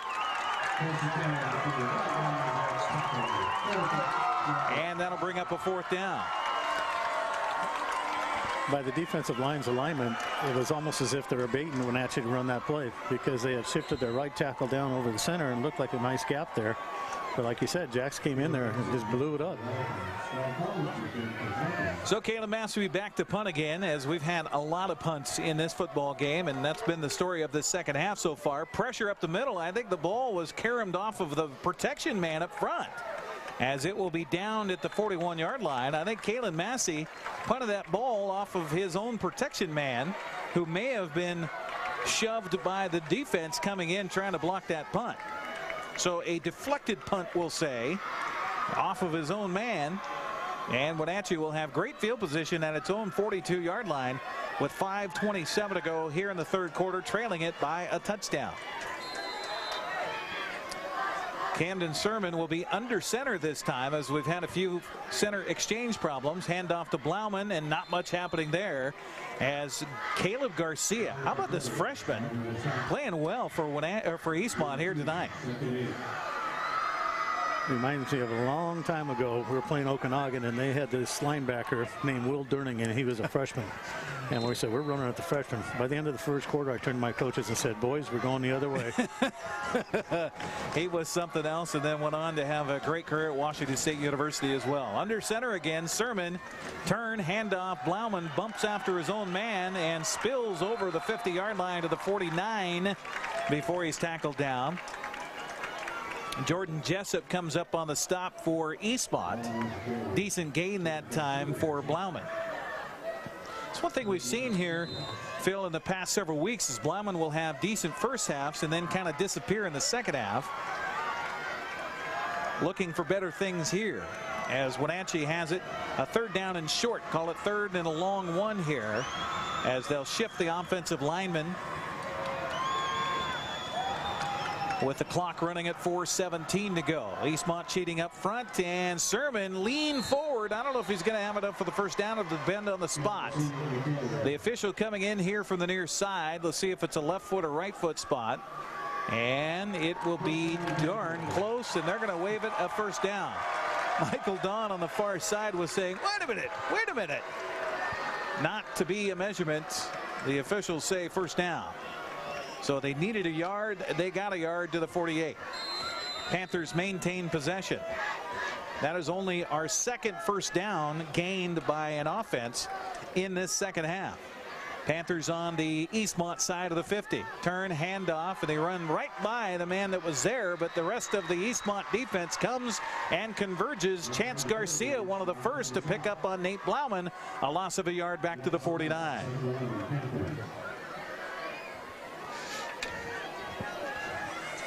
Well, sometimes is that a case of you make the right defensive call for whatever they're got going offensively? Well, that was a case of Eastmont hustling on defense. They did a great job. People coming from the inside out on that. I mean, they're playing as fast as you can play. Second down 11. Sermon again, handoff to Blauman. Blauman hit and dropped in the middle. Jaron Schneider, the 6', 190-pound senior, says hello, Mr. 23. Stops him, no gain on the play. It's 3rd and 11. That was a beautiful play by Schneider. He read the counter coming back to him. Didn't wait for it. He went and attacked it like good linebackers do. Well, and that's a fun deal for Jaron Schneider. He attends River Academy. And obviously playing for the Eastmont Wildcats here and has been just stellar at linebacker all season. 3rd and 11. Rolling out is Sermon. Looking downfield. Throwing the ball is caught by Darius Carlson. And he's going to lean inside the 40. Be tackled down at the 39. Going to be a yard shy of the first down. Good tackle here by Oscar Calvillo. Holds Darius Carlson to just the catch and a little more, but not the first down. So a big 4th down coming up for Wenatchee. That gain was 10 yards. They needed 11. Fans rising to their feet here in the Apple Bowl tonight. Mason Brown splits out wide to the far side of the field left. 4th down and 1. Turn, handoff to Blauman. He got the first down and more. Still chugging, carrying bodies as he goes down to the 30-yard line. One of the strongest runs of the night by Nate Blauman. He did a great job turning his body sideways through that hole and becoming a small target because the linebacker definitely was there. I think I'm going to start calling Nate Blauman swivel hips because when he goes through that line of attack, he is just so slippery. Minute 50 to go. First down, new set of downs for Wenatchee. At the 30 of Eastmont. Turn, handoff, Blauman. I don't know if he was expecting to get the ball in that hole, or at least Sermon didn't find him. It was an ugly handoff, but they do get positive yards down to the 26-yard line, gain of 4. Well, I agree with you. The line did not block that play. I think that was a surprise for the running back. He was like, oh, you're handing it to me. Early birthday present for Nate Blauman, and he's able to convert for Scott Devereaux and the Wenatchee staff. 2nd down and 6 for the Panthers. Fake the handoff. Sermon with pressure. Rolling. Now throwing the ball, almost intercepted. Stepping in front, Jeremy Gregerson looking for his 2nd pick of the night. And now a flag will come down late, and they're going to get a late hit against Eastmont. My, oh my.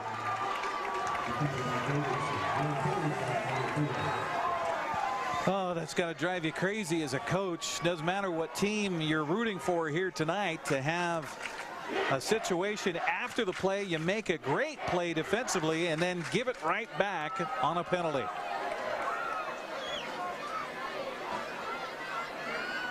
So it would be a 3rd down from the 26 on the incomplete pass. But again, personal foul whistled against the defense.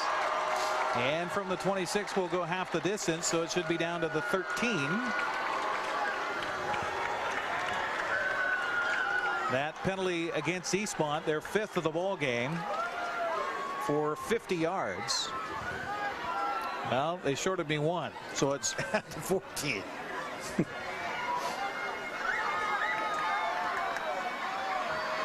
The officials trying to make sure they got everything straight here and make sure they also have the down and distance correct. The official here on the Wenatchee sideline is staying pat at the 24-yard line. It's not a spot foul because it was an incomplete pass.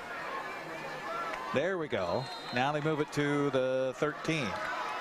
1st down and 10 for Wenatchee. Turn, handoff, Blauman running right. Blauman gets past 1 man.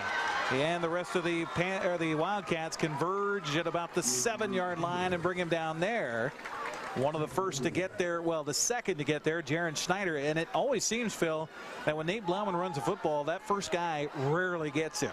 You're right. He is extremely slippery, and I haven't seen many backs with the ability to turn the hips and the shoulders at the same time going through the hole like he does. 2nd down from the 7. Handoff, Blauman again. Dancing through the hole he goes, diving down to about the 2-yard line. Going to be close to a 1st down. As the clock winds down here with seconds left of the 3rd quarter. Wenatchee trying to tie it up. They're going to face a 3rd and 1 as they put the ball down at the 3. They need the 2 for a 1st down, or, of course, pay dirt. 8 seconds left. Sermon sends a man in motion, and he fumbled the snap, and he covers it back at the 3 at the line of scrimmage. My, oh my, that'll be the end of our 3rd quarter. A big 4th down play coming up to start the 4th frame. Wenatchee trying to tie it up here. It's 14-7 in the Bridge of Sportsmanship. We're back with the 4th quarter right after this.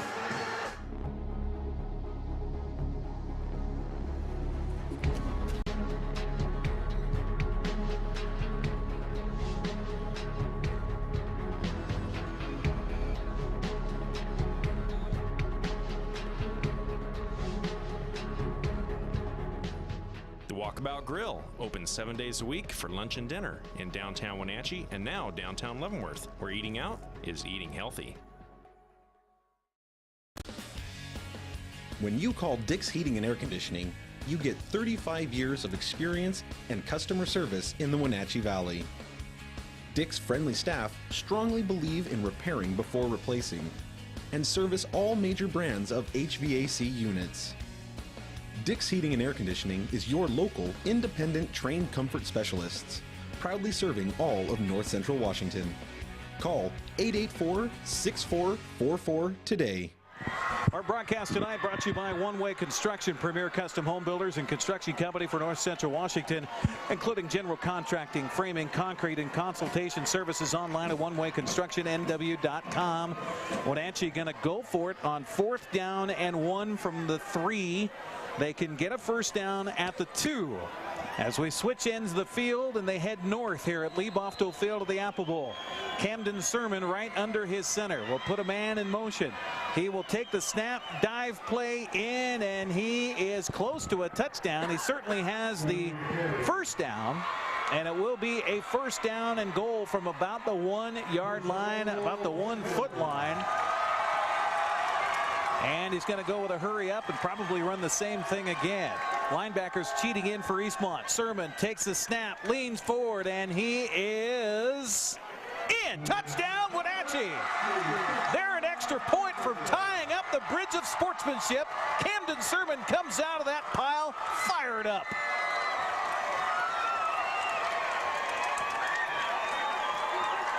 Well, gutsy play, 4th and 1, but you're going to have them backed up, and it's been a punt fest here in the second half. But you didn't need many yards for that first down. I mean, what was it? Just a yard, maybe, yeah. So the second touchdown run of the night by the sophomore quarterback, Camden Sermon. Now the all-important extra point. Fadas Nassar, and it is no good! No good! It missed it left! Oh, my!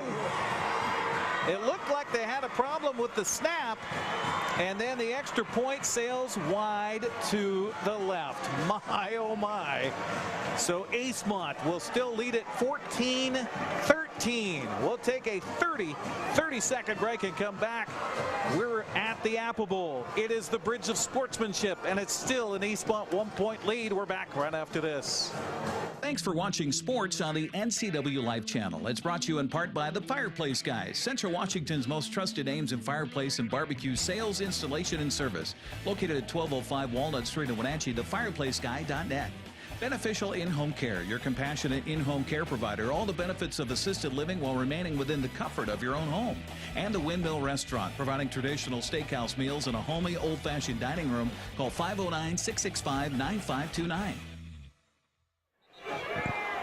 What a drive for the Wenatchee Panthers. 14 plays, 58 yards. The 1-yard touchdown run by Camden Sermon. The extra point, however, wide left. And we are left with a 14-13 Eastmont advantage. Ensuing kickoff coming up here from Fadas Nassar. He put his hands on his helmet. Couldn't believe he had missed that kick, but that is the case. A lot of time left to go. 11:47 to go. Who's going to have the momentum now? The kickoff by Nassar is short. Look out. Return man will just collect it at the 40. Great field position for Eastmont, and maybe trying to catch the return team falling asleep there, Coach? Well, they probably saw something on film. Maybe they saw the kickoff return team bailing too fast. And so 11:47 left here in the fourth quarter. First down for Eastmont. Well, Eastmont hasn't done anything here offensively. 2 3-and-outs in the second half so far. Wenatchee defense jumps off sides again and again. Ronan Haynes, you hate to see that as a coach, especially when it's the guy right across from the football.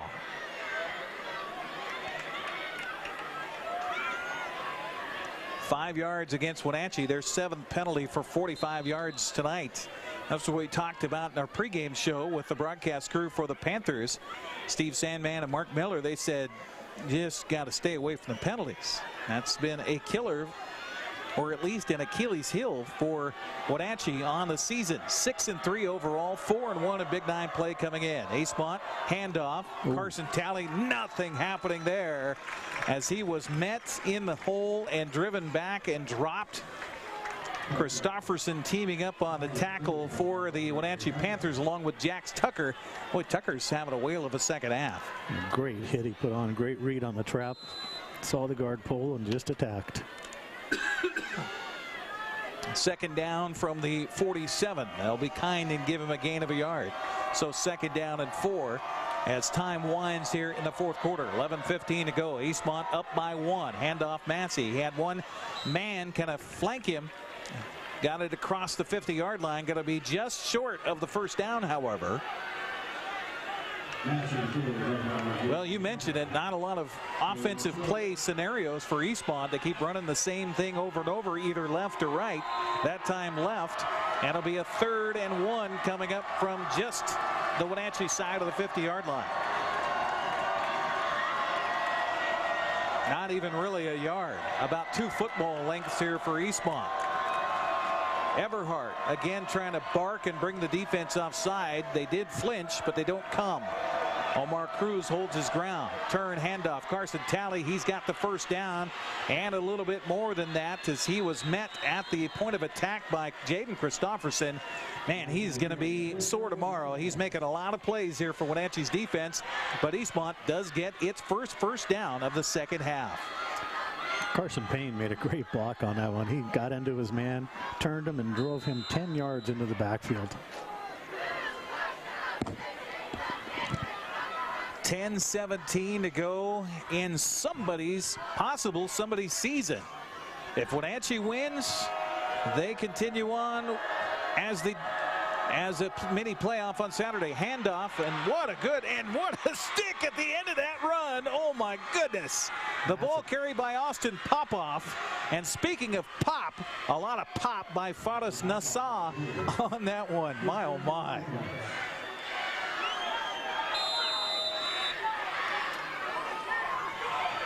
There's some hitting going on here, Coach.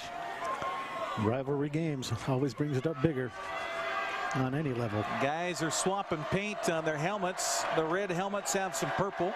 The purple helmets have some red. First down and 10 for the 35. Everhart looks at a man right across the scrimmage from him. Going to turn, hand it to Carson Talley. Talley, a little hesitation because he had a man right in his face and going to be dropped for a loss on the play of a yard. Back to the 36-yard line.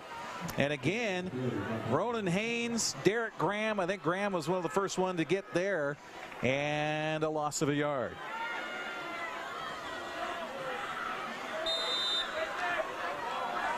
It's like watching the tide go in and out on the beach. The one wave comes in, then the water is sucked back out. Don't know where that pebble or that football may end when it's all said and done. Second down, 11 from the 36. Everhart fakes the handoff, wants to throw downfield. He's got a man, but it's picked off by Dalton Thomas to the 30 on the return. Thomas looking for a block to the 35, going to be tackled down right there, but Dalton Thomas steps in front of a man that looked like he was wide open. The interception, momentum heavily for the Panthers.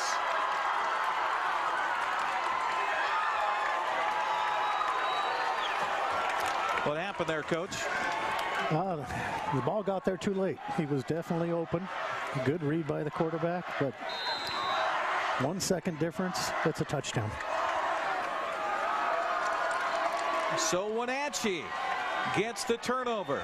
Second turnover by Eastmont of the game. A handoff, Blauman, and he is driven back. Jaron Schneider getting some help from Christian Flores. A loss on the play. Oh, what a Donnybrook we have going here. Loss of 1. Back to the 35. Closing in on 2 hours in this game. We could be here for a while. 8:18 to go and possibly somebody sees it. Wide receiver Stegman splits out to the far side right.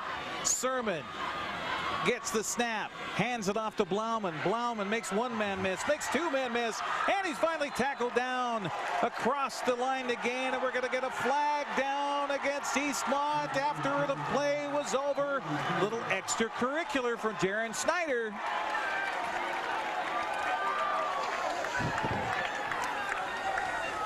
The gain was to the 47.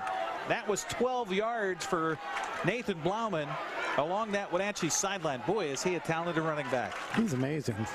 He's amazing. He has great vision. Saw the hole, hit it hard, and had enough speed to break it back outside. 15-yard penalty going to come against the Eastmont defense here, and now composure time for both teams in this rivalry game, with Eastmont trailing or leading it by 1, but now Wenatchee on the move following an interception, and now 15 yards tacked on. Their 6th penalty for 65 yards here tonight. After that big penalty, it will be Wenatchee football, and they will have it down at the 38 of Eastmont. First down and 10. Blauman left side. And they could have called a horse collar right there. Jaron Schneider reached up and grabbed a hold of what looked like the top of the back of the neck collar of Nate Blauman. No flag. Eric, that's exactly what I saw. The gain was to the 36, and it was right in front of the official there too. And the crowd lets the officiating crew know how they feel about that non-call. Second down coming up from the 36 of Eastmont. Wenatchee scored moments ago on a great drive, 14 plays. Now Sermon back to pass, throws quickly out of the flat. It's Riley Coons. Coons is quickly dropped. But one thing's for sure, anytime Wenatchee's made a completion, the Eastmont defensive backs have been right there. They're so fast to react. It's amazing. They're playing 10 yards off at times, and they come up and make the play at 1. So what looked like maybe a chance at a first down is a gain of 4 yards. It'll be a third down coming up from the 32 of Eastmont. Good pitch and catch there between Sermon and Riley Coons. Coons is lined up to the far side left this time for Camden Sermon.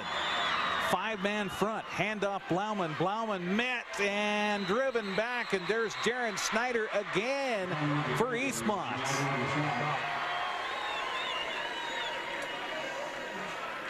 Fourth down coming up. They'll give him a gain of a yard to the 31. Max Prazer, Christian Flores, Caleb Garcia, the freshman, Dominic Torres, playing just lights out on that defensive front. The backers, Jaron Schneider, Jeremy Gregerson, Preston Esparza, making it happen for Eastmont defensively. And now I think we're going to get a timeout taken by Wenatchee. We'll take a 30-second break and come back. Decision time on a 4th and 3 with 5:56 to go in the Bridge of Sportsmanship. 14-13, Eastmont by 1. We're back with the decision after this 30-second timeout. Hey everyone, so today I'm tackling Medical Assistant Ninja, trying to get that next level career. Man, this dead-end job is holding me back. Decision time, I'm going Charter College. Now I'm a medical assistant student. Rocking it. Yeah, earned the President's Award. Score. Took my career to the next level. Hey, I can level up to Medical Assistant Ninja, so can you. Get on it.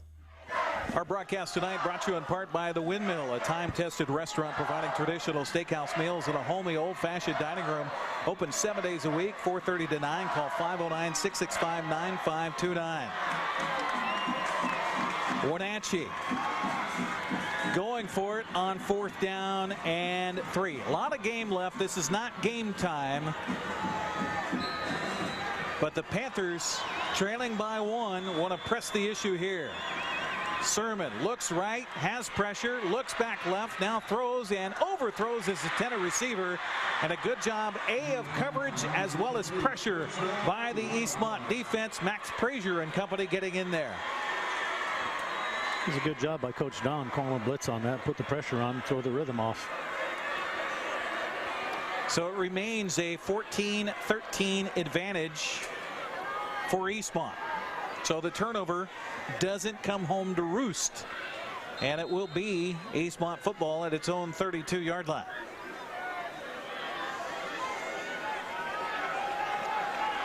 For the Wildcats, it has been run, run, run, basically this entire second half. Turn. Now they're going to throw it. Everhart looking downfield deep. The ball is at the feet of Fadas Nassa. I think if he saw that football, he would have picked it off. Intended receiver downfield for Eastmont was Kalen Massey again. Well overthrown to him. And Nassa was the closest man to it. It'll bring it up 2nd down and 10. I'll just say neither team has had a lot of success in the passing game here tonight. You can count on me to point out the obvious. 2nd down and 10 from the 32. Everhart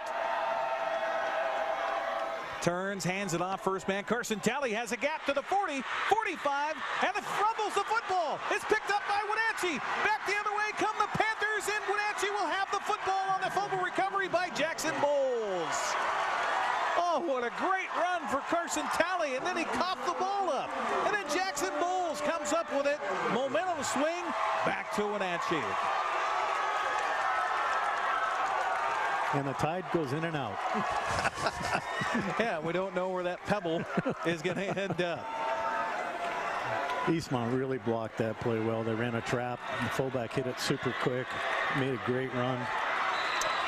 So first down for the Panthers at the Eastmont 35-yard line. Turn, hand it to Nate Blauman. Of course he would, and he gets 5 in a gulp as he's tackled down by a man who's been busy tonight, Jeremy Gregerson. It'll be second down and 5 coming up from the 30-yard line. Appreciate you joining us here on the NCWLIFE channel, your home for local sports and the Bridge of Sportsmanship. Camden Sermon, the sophomore quarterback, comes under center on this play on a second down and 5. Handoff Blauman. Eastmont was coming around the corner on that one. Blauman leans his way and looks like he's going to gain the 25. That will be a reset of the sticks here on a first down.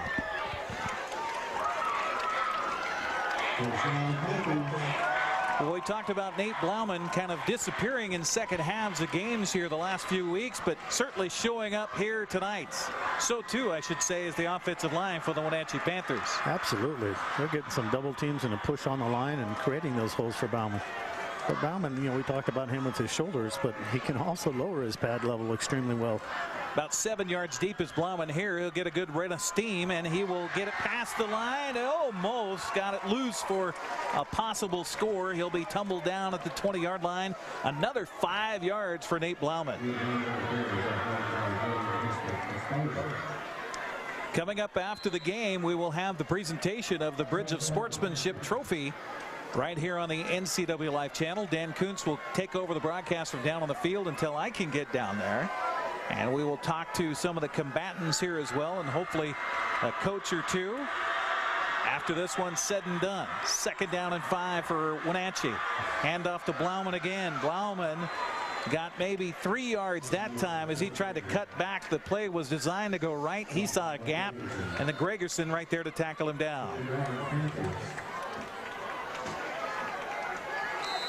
The ball be at the 17. Need to get to the 15 for a first down. Third down and 2 coming up for Wenatchee. Nate Blauman asking for the fans to get behind him here. He's been a workhorse here in the second half. Maybe he's going to get the handoff again. He will. Eastmont smells it out and makes the tackle for a loss on the play. Shooting the gap and making the stop, the sophomore Max Prazer.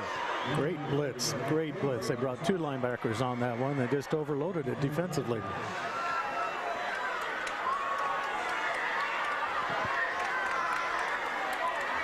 Now you love these games. It is just one play after another. Now the Panthers going to try a field goal here. They'll put it at the 27. A 37-yard field goal by Fadas Nassam. The spot by Mason Brown. The snap is back. The spot down. The kick away. No way.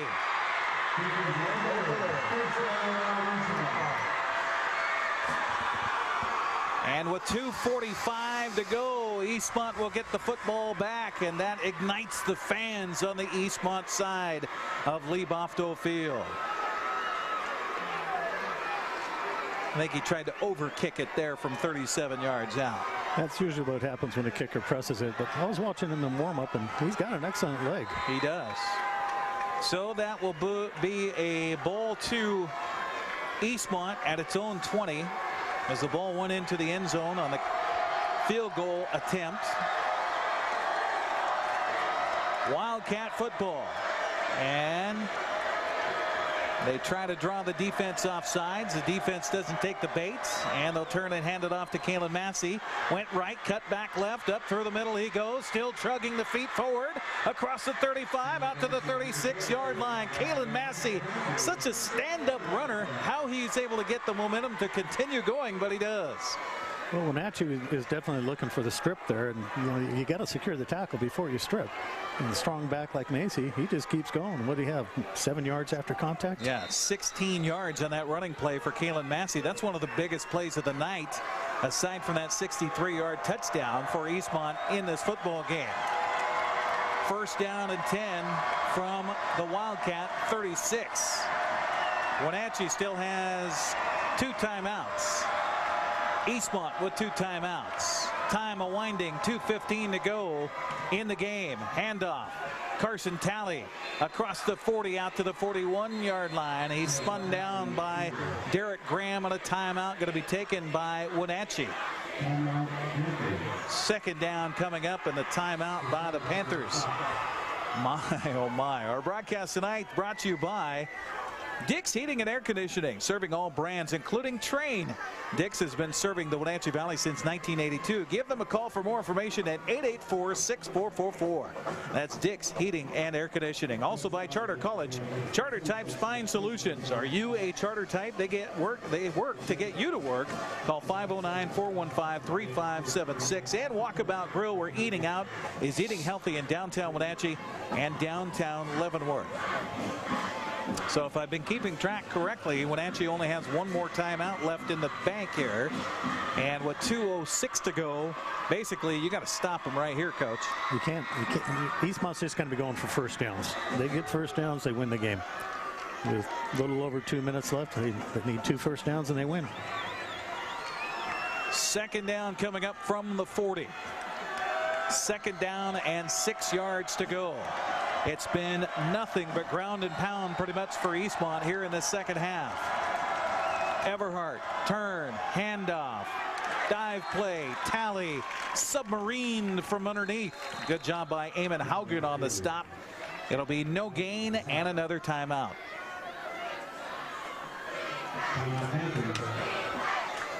I certainly agree with the timeouts called, because you can stop the ball on offense a lot more times. You can stop the clock on offense a lot more ways than you can on defense.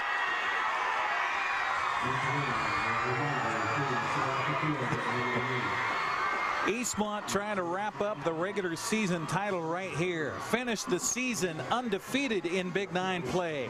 Their only loss this season was on the road in week number 4 at West Valley of Spokane, 14-10. They lead this one 14-13 here tonight over their Cross River rival, the Wenatchee Panthers. It would be a first Big 9 championship for Eastmont since 2012. They need to get a first down. It's a third down coming up from the 40-yard line.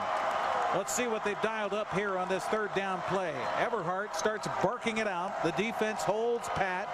Now he'll relay the play to his offensive line. Turn. Fake the handoff and then hand off to Massey. Massey's got room and he is going to be close. It's going to depend on the spot. He was across the 45. So close. So close. Could it come down to a spot to determine this one? First down, Eastmont. And that will just about be the game. They still need to get one more first down. Yeah, 25 on the play clock. They'll reset the chains and restart the clock. First down from the 46. They're going to go in a victory formation here. They got to run a little more time off the clock. Minute 35. 7 on the play clock. Carson Everhart will take the snap with 2 on the play clock and put a knee down. Second down coming up. Minute 21 to go. If you're the Wenatchee coaching staff, you want that ball to be spotted and start that play clock as soon as possible. But Eastmont feeling it right now, waving to their fans. Michael Don has been the head coach for Eastmont now in his 4th season. This, if they hold on, would be his 3rd win in 4 years over Wenatchee. 50 seconds left. 3 on the play clock, and he takes a snap and takes a knee, and that will bring up third down. Yeah, it's a done deal. It is a done deal. How about that? the seniors for Wenatchee starting to realize what is happening before them. They are going to lose their final game here at home on senior night in the Bridge of Sportsmanship.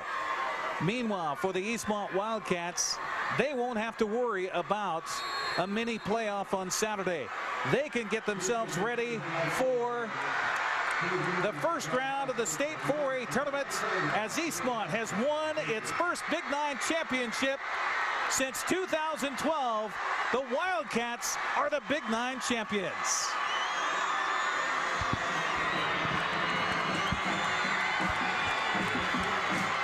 (14-13) the final. We'll go down field side coming up next on the NCWLIFE channel. Stay right there. You don't want to see this happen.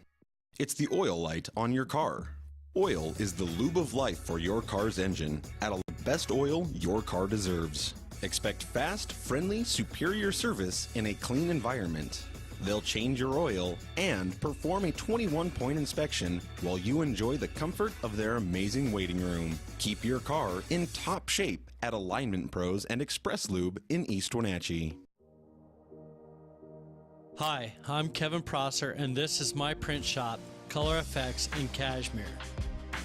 Color Effects offers screen printing, embroidery, and digital printing on t-shirts, jerseys, bags, banners, signs, and more. With 30 years experience, you won't be disappointed with the quality and quick turnaround times you will get at more than a fair price. Please call Color FX. If you want to work in healthcare, choose the program that teaches the skills employers want. The Charter College Medical Assistant Program combines hands-on learning in the lab with convenient online learning, plus real-life experience with an externship. Classes start every 5 weeks, so you don't have to wait to launch your new career.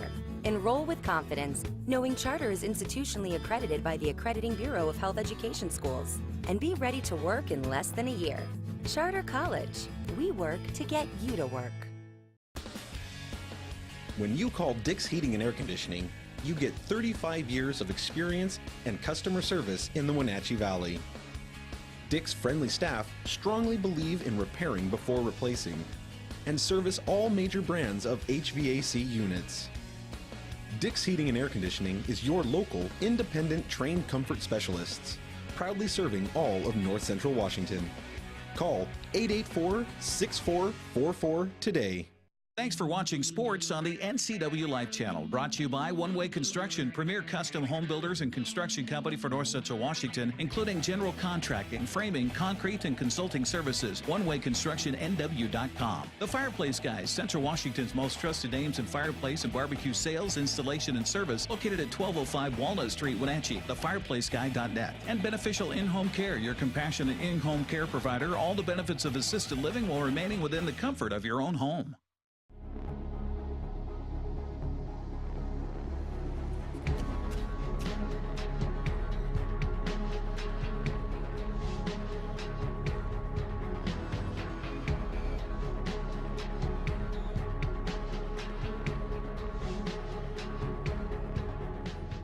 Walkabout Grill, open 7 days a week for lunch and dinner in downtown Wenatchee and now downtown Leavenworth, where eating out is eating healthy.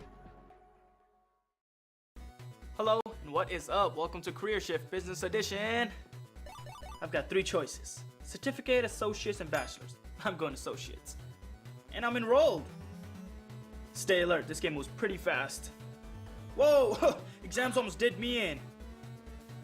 I'm back on track and picking up speed. Went both ways all the time, but we pulled it out in the end. It just feels amazing right now. You guys get that early lead. It looked like, wow, this is going to be a barn burner here tonight, but then it settles into a defensive game. Yeah, I thought so too. We were up 14-0. I thought we had the command, all the energy, and then they just fought hard, and we fought hard too. It was a great game. All respect to them. Get in on that picture there. All right, he's going to get in on the picture as we have the Wildcats celebrating, as they should, 14-13 the final here tonight on the NCWLIFE channel. We got Bruce Bennett, who's figuring up the stats right now. He's going to bring those down. It was Eastmont leading at 14-7 at halftime. Wenatchee would come back back and take a lot of momentum in the second half, get some turnovers, convert one of those into a touchdown, and had a chance to tie the game on an extra point that went wide to the left. That was the difference. They also had a field goal chance from 37 yards out that went wide left. Let's listen in to the celebration.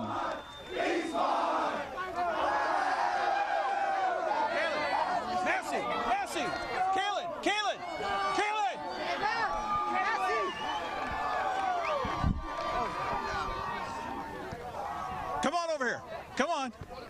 I'm not able to keep this thing. Okay. I'm not keeping this. Oh. Dude. Come here. Caleb Massey. Come on. That's okay, buddy. That's okay. Congratulations. I mean, obviously, what a game tonight. Yeah, hell of a game. Offense came out, just hitting on all cylinders.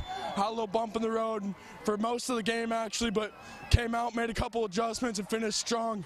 That's all I could ask for right here. Worked so hard for this since the beginning of freshman year. It's just shout out to all our linemen, running backs, defense played lights out tonight. Couldn't have done it without them. Boy, the defense really came through for you guys. The way the game started, I mean, your first play from scrimmage, you get loose for 63 yards, you bump off of a guy and take it into the end zone. Did you guys just think, okay, we're rolling here tonight? I mean, that's what you kind of got to stop yourself from doing so you don't get, too ahead of yourself because, yeah, that happened, but that was the first play of the game. There's still almost 4 quarters left of football left to play, so you kind of have to enjoy the moment and then settle down and go back out there and try and do it again. Well, congratulations. Not only the Bridge of Sportsmanship, but a Big 9 championship. We talked last summer before you guys ever started. You were a quarterback back then. Now you come through with a huge catch tonight. What does this mean for you and your team? Oh, this means the world to us. We've been working so hard. Everyone's doubted us this entire season. We've continued to prove people wrong. It's unreal feeling right now. I'm gonna let you go celebrate with your team. Thank you very much. Thank you. Caleb Massey joining us here on the post-game show. We're going to try to get some more of the Wildcats as we continue on here, as it is a 14-13 finale for the Bridge of Sportsmanship and the Big 9 title, and a chance, not just a chance, they're heading to the state tournament, are the Eastmont Wildcats. We'll come back from more here from Lee Bofto Field at the Apple Bowl right after this timeout. Thanks for watching sports on the NCWLIFE channel. It's brought to you in part by the Fireplace Guys, Central Washington's most trusted names in fireplace and barbecue sales, installation, and service. Located at 1205 Walnut Street in Wenatchee, thefireplaceguy.net. Beneficial In-Home Care, your compassionate in-home care provider. All the benefits of assisted living while remaining within the comfort of your own home. And the Windmill Restaurant, providing traditional steakhouse meals in a homey, old-fashioned dining room. Call 509-665-9529. When you call Dick's Heating and Air Conditioning, you get 35 years of experience and customer service in the Wenatchee Valley. Dick's friendly staff strongly believe in repairing before replacing and service all major brands of HVAC units.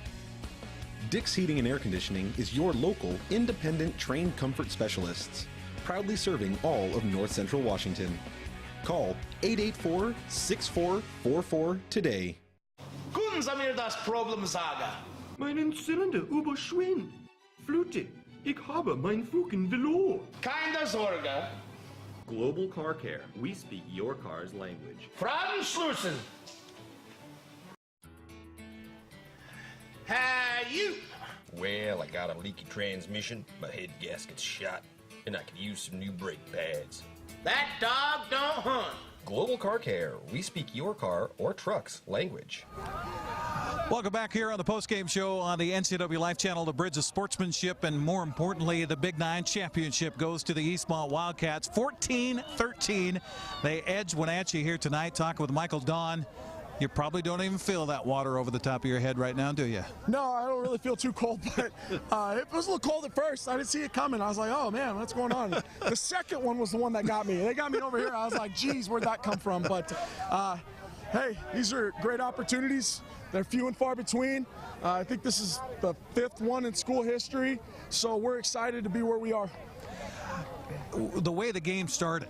I mean, you of course draw that up, right? But you don't expect that, do you? I mean, 63 yards and touchdown, and you're rolling, looks like. You know, we looked last year at film. They pulled their safety over. You know, we had run a version of that against Davis for a touchdown earlier this year, but we knew that they would if we ran it the way we ran it last time, their safety would get over the top. So we drew it up a little bit differently to where we could isolate the safety on our tight end. You know, you got to be on our 6'4" tight end, and then we would isolate Massey one-on-one on the backside with the linebacker who doesn't run as well as him, and then we were able to get over the top, and then he just made it all happen after that. He made some guys miss, and he was gone. You get up 7-0, you get an interception, and suddenly you're up 14-0, and I'm thinking, my goodness, what is going on here? Well, Wenatchee showed that they came to play tonight as well. Yeah, no, they were resilient. I mean, I'm super impressed with their group. Dev does a great job of getting kids to play hard. I'm amazed every year in this game. It doesn't matter what's going on, how it's going. Somehow the game ends up close. For year one, we get 5 interceptions. We win by 5. It's still a 14-9 game. Year two, it's, you know, we lose by 3. I think it was like 20-17. Year 3, you know, we come back here and we win by 2 in overtime, and then this year we win by 1. We know how to make it entertaining, I'll tell you that. Fans definitely got their money worth. Yeah, we appreciate that for good TV too, Coach. Let's talk about your defense in that second half. I mean, it was kind of a bend not break type of a situation. You had a couple of turnovers there. Wenatchee seemed to gain momentum. They had a chance to tie it up at one point, but man, your defense was just stellar tonight. Yeah, no, our defense is phenomenal. They've played that way all year. It's a veteran young group. It's hard to say that, but you know, we've got 3 seniors on the group, and you know, you look out there and you're like, oh, we got, you know, 3 seniors. That's a young group, but almost all of them started last year, and so we're just kind of pulling back. I think I'm right. Am I right? Yep. No, 4. No, 1, 2, 3, 4. Yep. 4. All right, we have 4 seniors on defense. I can't count my own kids. I'm glad you got this. I got my cheat sheet. But we got 4 seniors, 7 underclassmen. That's a fun group. Let's talk about some of those guys that came through for you tonight. I thought the freshmen. Hey, there we go. We got Jaron Schneider here. We're talking about the defense. Come on in here, Jaron. This guy right here was flying around all night and putting some sticks on some people. He was everywhere. That was the best game I've seen Jaron Schneider play as a Wildcat. He was making tackles. He was at the line of scrimmage. He was carrying it. I mean, you can't play better than that. Let's talk to Jaron. Congratulations, first of all. Thank you. You were hair on fire tonight. I mean, tell me about this game for you. Well, I've worked like my whole high school career for this game. I worked for just this moment. I didn't get to play in it last year. I made sure to make this one a special one. Well, make it a special one you did. Not only do you guys get the Bridge of Sportsmanship again, but you also get the Big 9 title. I imagine that Big 9 title means a little more than that Bridge of Sportsmanship right now. Yeah, it's all our hard work finally paid off, and it feels great. Can you sum this up? I mean, we talked to Caleb Massey, and tears were coming down his face. I mean, you could tell that there's so much emotion that has gone into this. Well, I think it's just we battled through adversity. You know, we did our stuff, played hard, and came out on top. So they got a little momentum on you guys in that second half. They took advantage of some turnovers. They get it in the end zone a couple of times and miss on the extra point. Was there any part of that second half where you guys got a little nervous defensively? No, this year we've done a really good job of bending and not breaking, battling through adversity, and not letting people in the end zone. Well, congratulations on the win. Celebrate it and get ready for the state tournament. Yep, thank you. You bet. There you go. Jaron Schneider joining us here. Let's talk a little bit more about that defensive line for you guys when you had to get some pressure. Also dialing up some blitzes when you had to, and I mean, you just called it perfectly tonight when you did, because they weren't able to get away from you guys when you got pressure. Yeah, our defense did a phenomenal job getting pressure on the quarterback, and that's hard. You're a sophomore quarterback, young kid. He's super talented. He's going to be a really good player. He made some plays with his legs, and he even got out of a few sacks we thought we had, and he extended. But, you know, we made the big plays when we needed to, and, you know, It works. It worked, it did. And again, Caleb Garcia, freshman coming in and making so many plays again for you tonight. I mean, you just can't talk enough about the young guys that stepped up for you.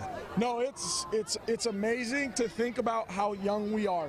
When you say we have 4 seniors on defense, offensively, we have Kalen, Victor, who splits time, and we have Tanner, and 1 offensive lineman, Alan Ortega. So we only have 4 there that even play for our offense. We're young, and it's nice to see these young guys grow up in front of us, and we're excited for the future. Well, and you've got another week for the state tournament. I know you're going to worry about that when the pairings come out. You're going to enjoy this one. Yep. Michael, congratulations. Thank you very much. Michael Don joining us here on the postgame show. We're going to have more coming up from Lee-Bofto Field at the Apple Bowl, where the Eastmont Wildcats knock off the Wenatchee Panthers 14-13, the final. Back with more right after this. What's your auto mocha emergency? It's a Frapita mocha with whip. The espresso shakes are my most favorite because I can get any flavor. Peanut butter chocolate Frapita. Definitely the espresso shakes. My favorite is the mocha Frapitas. A peach Red Bull.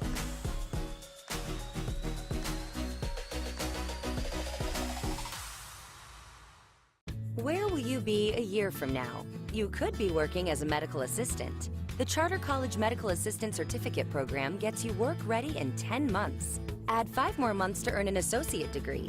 We prepare you with hands-on training and support you after graduation with job search help and interview skills. Institutionally accredited by the Accrediting Bureau of Health Education Schools, Charter has been training healthcare professionals for more than 30 years. Charter College. We work to get you to work. Thanks for watching sports on the NCWLIFE channel. Brought to you by One Way Construction, premier custom home builders and construction company for North Central Washington, including general contracting, framing, concrete, and consulting services. OneWayConstructionNW.com. The Fireplace Guys, Central Washington's most trusted names in fireplace and barbecue sales, installation, and service, located at 1205 Walnut Street, Wenatchee. TheFireplaceGuy.net. And Beneficial In-Home Care, your compassionate in-home care provider. All the benefits of assisted living while remaining within the comfort of your own home. Welcome back once again to Lee-Bofto Field at the Apple Bowl with a team that might be a little excited right now.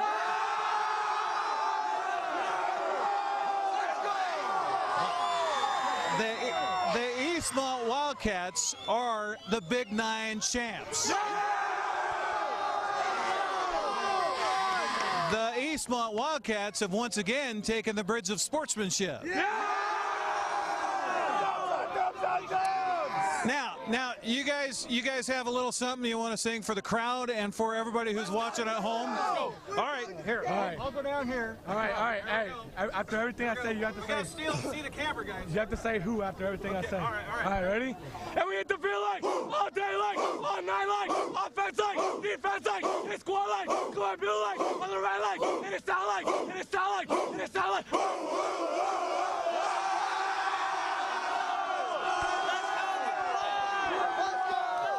All right.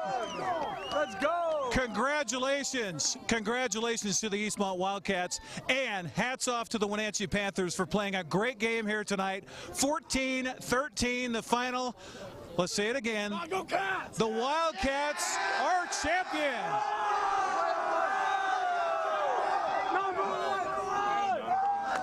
That's going to wrap it up here tonight for the Bridge of Sportsmanship at Lee-Bofto Field. Thanks to our entire crew for helping us out with the broadcast here tonight. And thank you for joining us on the NCWLIFE channel. Have a good night, everybody. Thanks for watching high school sports on the NCWLIFE channel.